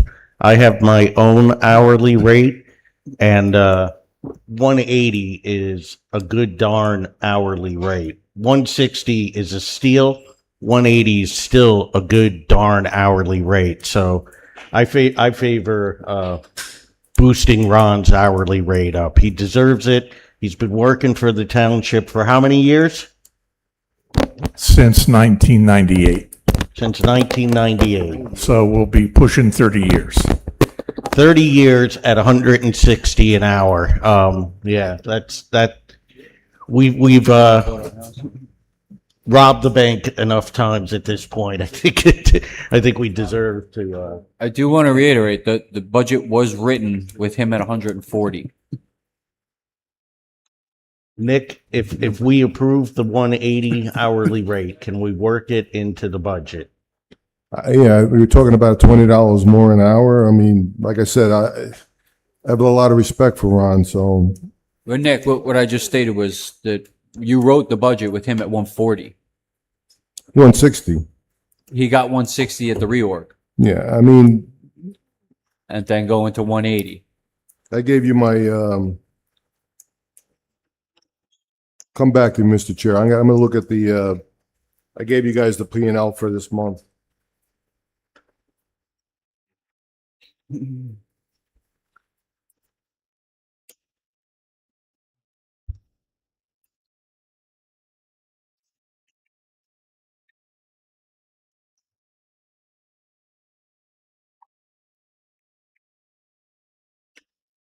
While he's looking for that, We haven't spent a lot of money on engineering, so we could give it to Ron. There you go, the donation. So Justin could subsidize Ron. and I don't want to jump ahead too much, but the alternate solicitor, which is the next action item, did put in a rate of 160 an hour. Okay, any other questions from the supervisors? Jason, any questions on your end? David? I made the motion. I'm ready to vote. Corey? No, I asked one question. Okay. All right, there's a motion on the floor. It's been seconded. All those in favor of the motion say aye. Aye. Any opposed? Aye. Or nay. 4-1, it passes. David, alternate solicitor. Yes, we had previously, Mr. Hutcherson, William E. Hutcherson had previously shown interest in being the alternate solicitor. I believe there is something about a conflict of interest. I believe that's been resolved. He has worked with Mr. Karasak in the past. It comes highly recommended. His rate is 160 per hour. I'd like to make a motion that we hire William E. Hutcherson as alternate solicitor at 160 per hour. There's a motion on the floor. Is there a second? I'll second. If I may, Mr. Chair. We need to then- get rid of our current alternate first. Yes, but you should have one in place before you get rid of the other one. If I may, Mr. Hutcherson is with a very prominent firm known as Florio Perucci in Easton. He works in my office, and I see him daily. He is a hard worker. He gets up 3, 4 o'clock in the morning to do legal work, believe it or not. And because I'm way out by then, I'm not up at 3 or 4. You're still out at the Holiday Inn. That's right, exactly. And I believe he would be an excellent choice. And because he and I work in tandem to do the Borough of Rosetto, I'm the Borough of Rosetto solicitor. However, he goes to the meetings because of conflicts. I think he would be an excellent choice. Okay. David, why don't you amend your motion to say upon the termination of Mr. Cousins, we'd like to bring this. Mr. Chair, I wish to amend my motion upon the termination of Mr. Cousin as alternate solicitor. I'd like to make a motion we hire William Hutcherson as alternate solicitor at 160 an hour. Okay, I'll second that motion. Any other questions? Okay, there's a motion on the floor. It's been seconded. All those in favor of the motion say aye. Aye. Any opposed? Motion carries. Moving on. I would like to follow that with a motion to terminate Adrian Cousins as our alternate solicitor. David made that in his motion. That was part of the motion. Oh, That I was thought part it was of the- pending the. He amended it. No. He amended it. Next up is ambulance coverage. I'm going to table this. Tommy, I have to talk to you about your idea from the last meeting. Okay, so let me make sure I get I might have your number program. Yeah, let me just make sure, so don't leave until we touch base. So I'm gonna table that. Supervisor Erler, alternate engineer. Mr. Chair, we should make a motion to table that. Make a motion we table item 6, number, what was that? One. Ambulance coverage. I'll second it. All those in favor of the motion to table, say aye. Aye. Aye. Any opposed? Tabled. Alternate engineer, Supervisor Erler. Yes, this is in response to our current alternate saying he was, I don't know if it's unwilling or unprepared to handle any large scale developer at the I3 zone in case there is any legal conflicts with Carroll Engineering. So this was in preparation as a backup. But if I'm being honest, this could probably be worked into the text amendment since it has to deal with that zone. Unless the supervisors think otherwise and consider going with an alternate engineer altogether. Ron, are which- we able to do that? That's up to, excuse me, that's up to you. Again, the alternate engineer, or, I don't want to get into semantics. Is it the assistant engineer, the alternate engineer? But you can certainly table it and revisit it again if in fact Supervisor Erler believes that we may be able to address it in the amendment. I'm not sure exactly, but I'm not there yet. I'd have to give it a little thought. Okay. If I did make the motion to change our alternate engineer, and there are residents that are currently using our alternate engineer of Calora, he would finish the project and then the new alternate would take over. Okay, I'll make the motion to change our alternate engineer from Calora to Keystone Engineers. It solves a lot of things without even having to put it into the text. There's a motion on the floor. Is there a second? I'll second it.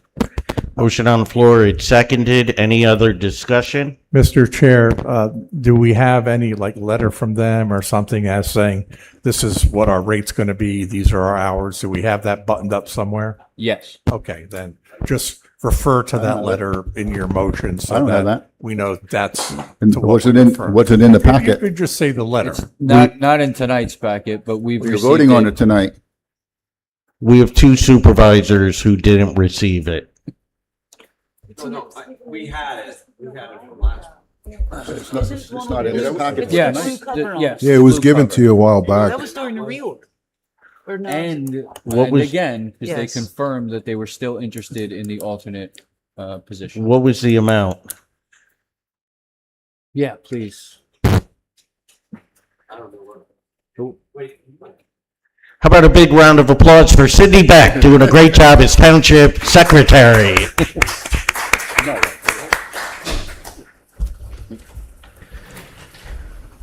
And we wait.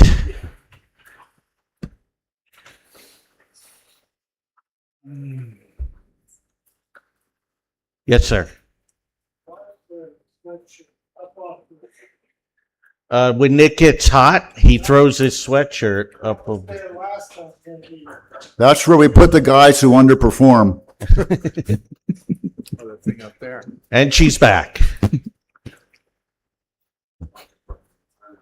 The rate was 125.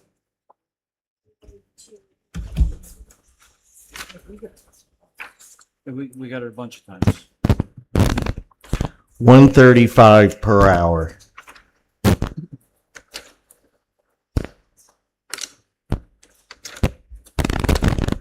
Okay, then I will Just amend the motion to include the letter. amend the motion that we hire Keystone Engineering to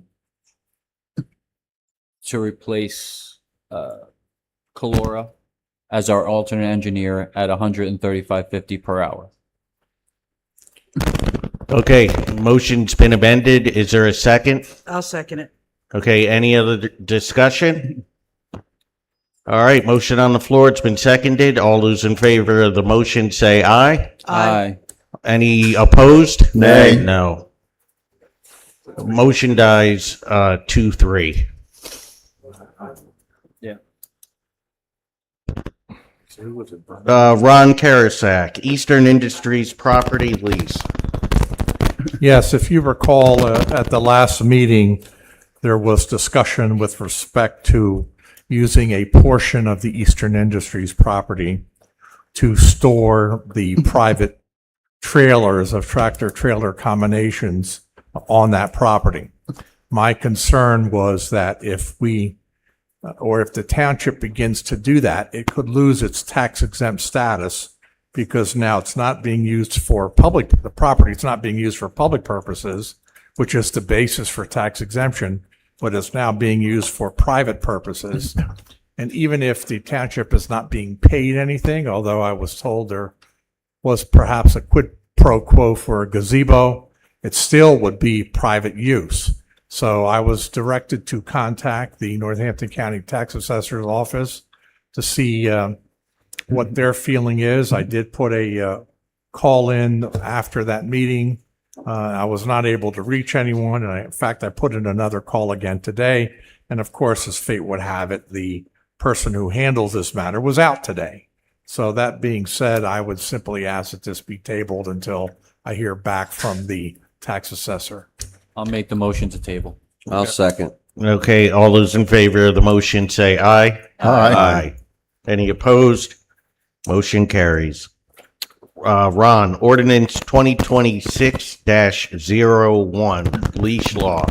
Yes, I had prepared an ordinance for review with respect to establishing a leash law on township properties, along with adopting a ban on certain motor vehicles at the properties. Now, we were talking specifically about the community park, but there are other properties that the township has, the Echo Lake fields and other things. So this ordinance would apply to anything.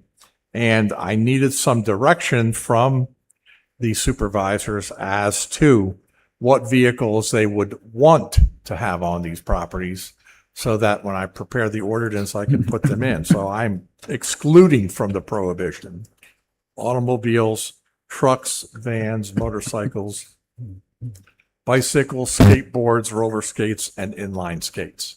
So I need to know if that's okay, or if that goes too far, that we do want to ban trucks, or we want to ban motorcycles or something. And then I do have an exception, obviously, that says any vehicles authorized or owned or operated by the township would be excluded from this. So, Or even permitted or given prior approval by well, the I can do township. that. I can put that, or any other vehicles that are approved by the supervisors in writing. Yeah. So I just need to know if that's how far or how little you want to go, so then we can make a motion to advertise this. So are skateboards allowed at the park? I will tell you what's not allowed, and that one might be easier. Okay, dirt bikes, all-terrain vehicles, yard vehicles, scooters, e-bikes, e-scooters, fifth wheels, campers, construction vehicles, or other similar types. ATVs would be prohibited. As I said, dirt bikes, all-terrain vehicles, yard vehicles. So scooters, like little kid scooters? Yeah, I have the e-scooters, the ones that, move a little Yeah. bit. Okay. Is there still an ordinance listed that skateboards are illegal or are prohibited on township property? I don't know if we have an ordinance that says that. I think there is. Okay. That all skateboards within the township. Okay. Well, then it should be added, I suppose. Now, do we want to remove regular scooters? I Again, think scooters don't have to just be the things that like the little kids use. It can be like one of those Vespas that they use in Italy that they tool all around with, So motorized versus non. I think we need to have a think about this. I think we need to talk to the Park and Rec Committee, get their input. Because we don't want, I mean, I get why we want to ban certain things, because we don't want our fields torn up, but we don't want to take away from kids going up to the park and having fun. I agree. And I also have in this ordinance the dog leash, that dogs have to be on leash when they're at the park. So you might want to say, all right, Ron, let's get rid of the vehicle stuff right now. Let's just do the dog leash ordinance that the dogs have to be on a leash at the park. And then we'll advertise that, and then we'll come back and I think circle that's the back way for to the handle vehicles. it. You can do that too. Yeah, I think the leash is the way to handle it. In the meantime, we work with the Park and Rec, or you work with the Park and Rec Committee and figure out what vehicles are yay and which ones are nay. And John, we didn't have an open space meeting, but Laura did give that to all the members of the open space board to look at because of the leash. That'd be great. Concerning the preserve, the leash laws. So are you fine going ahead with the leash ordinance at this time, or should we wait? No, we still have to review it as a group. Okay. We have to table this then. Let me tell you what it says, just so you're aware of it. It says that all dogs shall be kept on a leash when at township property, shall not be permitted to run at large at any time for any reason. Any dog that is one off the owner or keeper's property And 2 is not under direct supervision and control of the owner or keeper.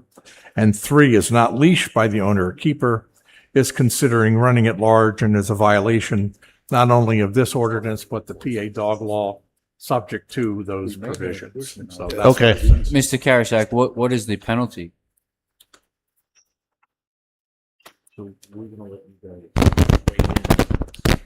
penalties are that the dog warden, if there is a situation with the dogs running at large, or the Pennsylvania State Police, if they'd want to do this, or the town code enforcement officer can issue a citation, and there would be a hearing before the local magisterial district judge, up from $600 to $1,000 in fines. And of course, they could also impose restitution if the dog would rip up their grass or things like that. Nick, since you've been dealing with this primarily, do you have anything to say on it? I think we need it. The dog leashing, and there's people that won't go to the park in the morning because they know people are there with dogs with no leash on them. Are they violent dogs? I don't know. And you never know. They're animals. One lady was walking through, and it walks through every day, and she told us a story that she got bit, and her dog got bit. The people that own the other dog paid for all of the damages, health and the veterinarian, and but we don't want that. The ATVs and mini bikes, things like that, that also is going to need to stop for our preserve as well as our park, because they're just ripping up the grass, and we're spending a lot of money on the park. We're trying to, beautify, get more people to use it, yes, but they ruin it for themselves. You see them driving up on the fields, and that's not where they belong. That's not what they're for. And I realize we don't, we were all kids once. We wanted, our kids to have fun and everything, but ripping up other, property, public property is not having fun. It's not, we can't have it. And there's people that come every day that have their dog and they just let it out on a leash and disregard the leash law and just let it go by, and they think that they could do it because of the way that the state law is written. But there's signs everywhere. But again, it's about who's going to, administer it, who's going to take care of it. That's the other question. Well, Ron, since the state police already said that they are not going to warrant township ordinances, we don't have a dog warden. Is it possible to put in that a constable can distribute the fine as well? I have in the ordinance the township code enforcement officer, which would be more consistent with our other ordinances. But that's not the code enforcement officer and, enforcing the other ordinances. Who is our code enforcement officer? Tina. But you're here primarily. Right. If it's becoming a problem, yes, you've been the first person on the scene. Yes. And you are the constable. Yes. Can we include that language there? Just an and/or. Yeah, again, constables are generally not able to enforce ordinances in this fashion. They are able to obviously arrest, take people into custody, make other decisions. But I could put it in and just hold our breath in case it ever gets challenged. Yeah, I think just a footnote. If this was a borough, a constable can. We're a township, but if a township puts it in their ordinance that a constable can enforce it, they can. Okay. Yes, I'm under the same understanding of it. Okay. Yeah. Or we can alter the township how it's. Yeah. The position is listed. So I think we should table this. I'll make a motion, Mr. Chairman, that we table item 6, number 4, concerning the motor vehicles until we get further clarification to Mr. Clarifax that which vehicles be included, and also the leash law until the appropriate committees have time to review it. Okay, there's a motion on the floor. Is there a second? I'll second it. Oh, I thought you said it has been. Charles, come on.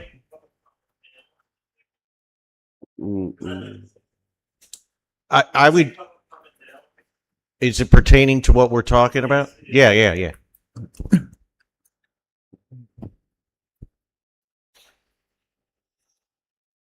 So I understand the intent of this. I think, first of all, there should be a public safety, public emergency exception for vehicles if you go down the direction of vehicles. If there's a public emergency, you're going to want people with ATVs or other wheeled vehicles to be in a position to help out. And you said, well, we'll have an exception with prior written approval from the board. But I think there should be some kind of public safety, public emergency exception. It's in there. Okay. Secondly, I think painting all properties that the township owns with the same brush is not necessarily appropriate. And it just sounds to me like in a township that's largely rural, where there's lots of farms and lots of dogs, I heard that if your dog runs off your property and it ends up on a township property and it gets spotted by the enforcement officer, you could be subject to thousands of dollars of fines. I think you should get some public input on this. This seems like an overly broad proposal. It's got to be It's for the preserve and the park. Well, that's not what I heard. I heard it was for all township properties. That's what I heard. Basically, So I would say it should be fine-tuned for the circumstances. And I just came from Dewey Beach because I've got a relative who has a property there. First time I've ever been there. I was there over the weekend. They actually accept dogs from leash laws on the beach for certain periods of the day. Rehoboth Beach right next door doesn't. So I understand localities treat this differently. But for you supervisors, I would get input from the community before you just decide to do something that I think is overly broad. Well, we're having a hearing on this, right? Once we determine the terms and conditions and provisions of the ordinance, it has to then be advertised, and then there would be a public meeting or public hearing on the ordinance before it would be adopted. Okay. There's a motion on the floor to table this. It's been seconded. All those in favor of the motion say aye. Aye. Any opposed? Motion carries. New business, capital expenditure fund. Jason? Mr. Chairman, after talking with Nick, we have to get a little bit of a better plan what we want to do here. So I like to table this for now. Make a motion to table this. Second. Okay, all those in favor of the motion say aye. Aye. Resolution for municipal curative amendment. I believe this one is no longer needed at this point. Since It is not. You did not on Friday pass a motion to proceed with a municipal curative amendment. This was on in the event you would have passed such motion, and then you would adopt a resolution. So at this point, it really is moot. Okay. And next up is Supervisor Erler, Data Center. I put Data Center Committee. This is something that we tried to do a little over a year ago when the discussions were with Amazon. It started off with just a handful of people, then grew to like 20, 25, 30 people wanted to go. And it dissolved because it was just a bit too much. Then the Amazon deal fell apart. I'd like to try and get maybe a liaison from the committees that are affected directly from this, from anything going on in the I-2, I-3 zone. And if we're able to send all the supervisors, not just one or two, whether it's at the same time or in two different trips, but we really should be getting eyes on a newer data center of comparable size. I know that might be extremely hard, so that's a very loose terminology. If the largest we can find that was built within a year or two ago is something that we should really aim for. I don't think location should matter because this is a very important thing for this township that we are going to have to live with for a long time. So we really need to get eyes on. I don't really care about walking through it. I want to be near it, see it, talk to the local businesses, talk to the local residents, that's where I want to focus my attention. What goes on inside the data center, none of my business. How it affects people is our business. So that's what I would like to try and set up. Mr. Earler, maybe you should go to the committee meetings, present it to them, and they can appoint a delegate that might be interested or able to go on this field trip. I think that beating around the bush is wasting a lot of time that we may not have, and we should get this done at a supervisor level and have them then nominate someone so that we can try and put this together as soon as possible. Because if this takes 6 months to do from back and forth, our time could be up. So Nick, why don't you do this? Why don't you send an email out to each committee chair? Yeah. And ask them to nominate someone by our August, let's say next our first meeting in August.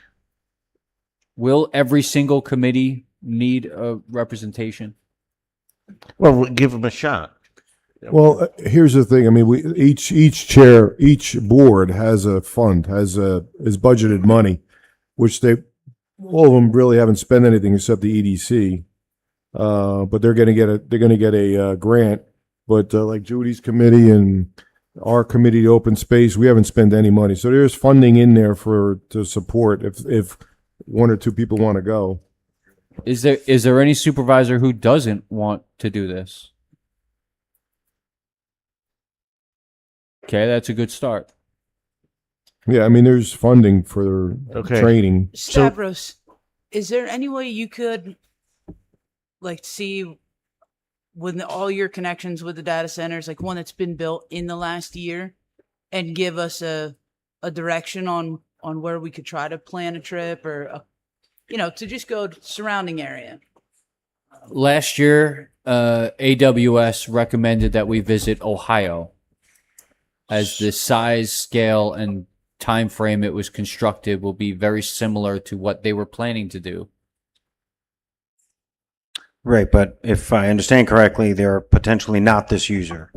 So, yes, I can recommend locations, but I cannot grant you access. No. Just to go. Just to be clear.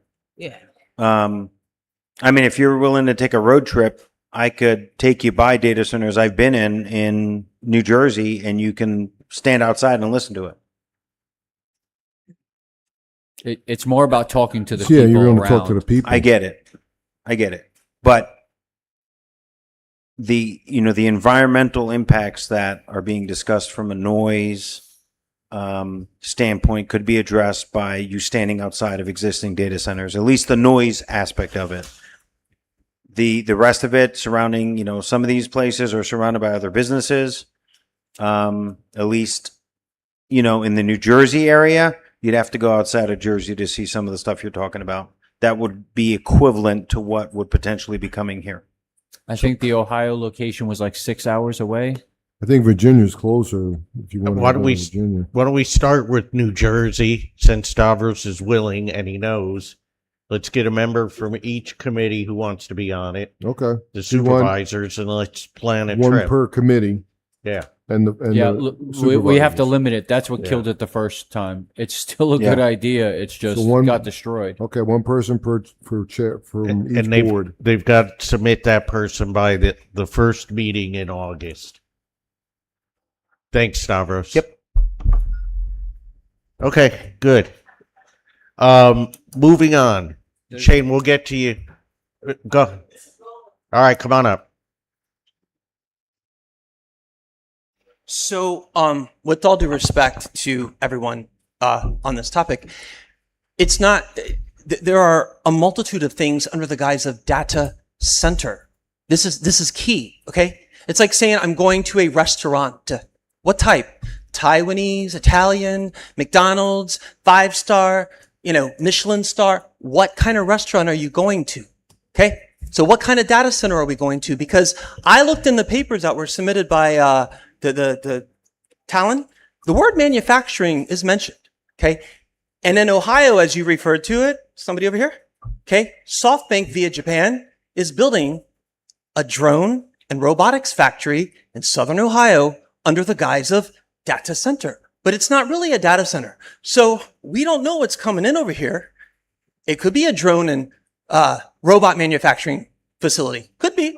right? So that, I'm just trying to save you the trouble, because it's kind of arbitrary to say we're going to go see a data center when we don't know what is coming in over here. Shane, would you suggest that we wait until they sorry. have a user, or is certain information, although it might not be the exact thing, Well, let's ask Stavros. better than nothing, right? That's. May I please answer his question? Go ahead. In all humility and honesty, I don't know, because it's a bit of a Wild West situation right now. Like I don't know if that's intentional or unintentional. I could speculate, maybe intentional, because whoever they is at the top of the, pyramid, don't want us freaking out over it. Let me ask you a question, honestly, if you don't mind. And if you can't answer it for legal purposes, I understand. But if Talon told you that was a robot and weaponized drone factory going in right over here, would that possibly make you feel differently than just a bunch of data servers that, need water to be cooled? You don't have to answer that, but I guess that's the hypothetical question is, it changes, I guess, a lot of things in regards to maybe your sentiments of how you feel about it, right? That's also a military target. Hi. I told you I lived next to the power plant. That was a military target. But right, but I'm as saying, supervisors, we have to be unbiased. Yeah. You want to live in fear. Go ahead. Sir, with all due respect, that's kind of conflating the point. I don't want to live in fear. Okay, well, the nuclear power plant doesn't exist there right now. We're discussing what's coming, right? So I think it's fair to be proactive and smart to understand what kind of data center, because they're not just data centers. I know. Stavros, can you come up real quick if you don't mind? And what kind of data centers would you be taking us to? Actual data centers in the term of compute, storage, networking, infrastructure. Okay.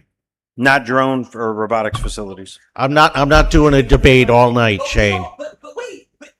Listen, This is hypothetical, though. Yeah, I'm not doing the whole it. thing is hypothetical. So you're going to I'm just trying to save you some time. You're going to go do a field trip on something that may be completely irrelevant. Like I But said. then it may be relevant. We don't know.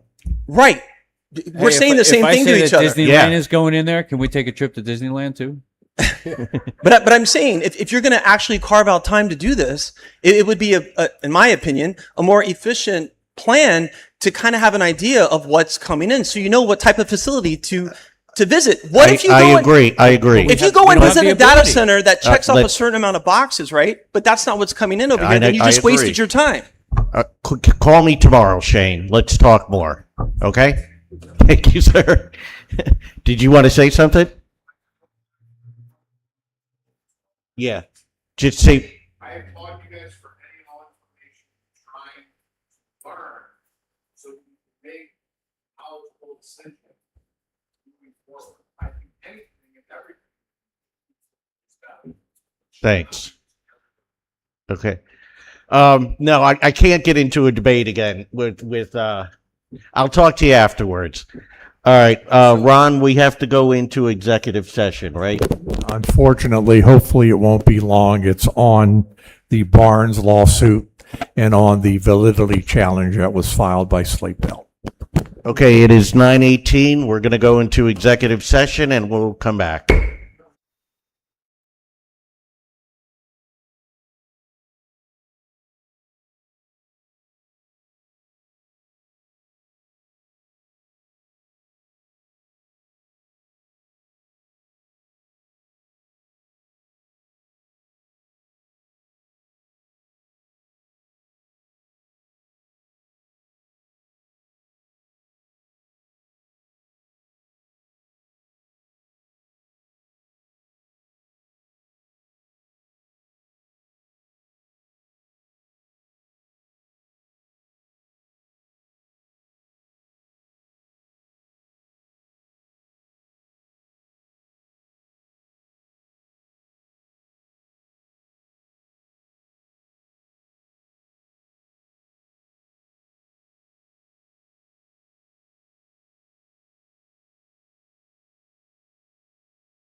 Check 1, 2. All right.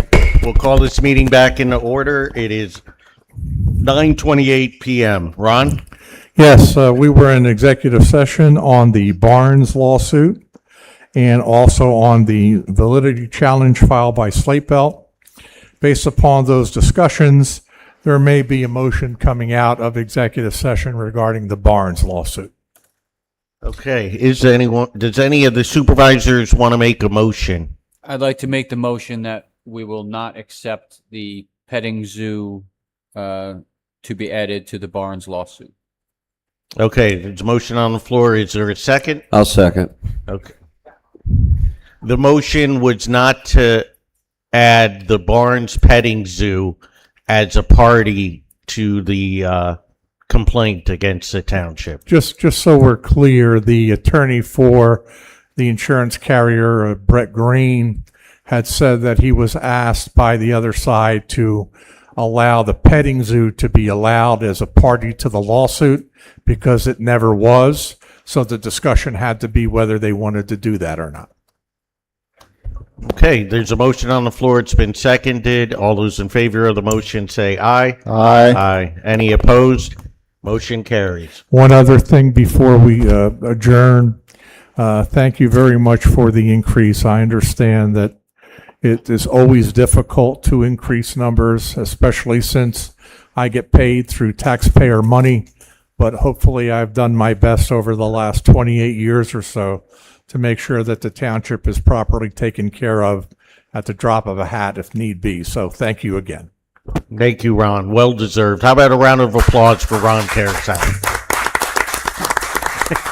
Cindy, not too close. All right, can I get a motion to adjourn? So moved. Second? Second. All those in favor say aye. Aye. Aye.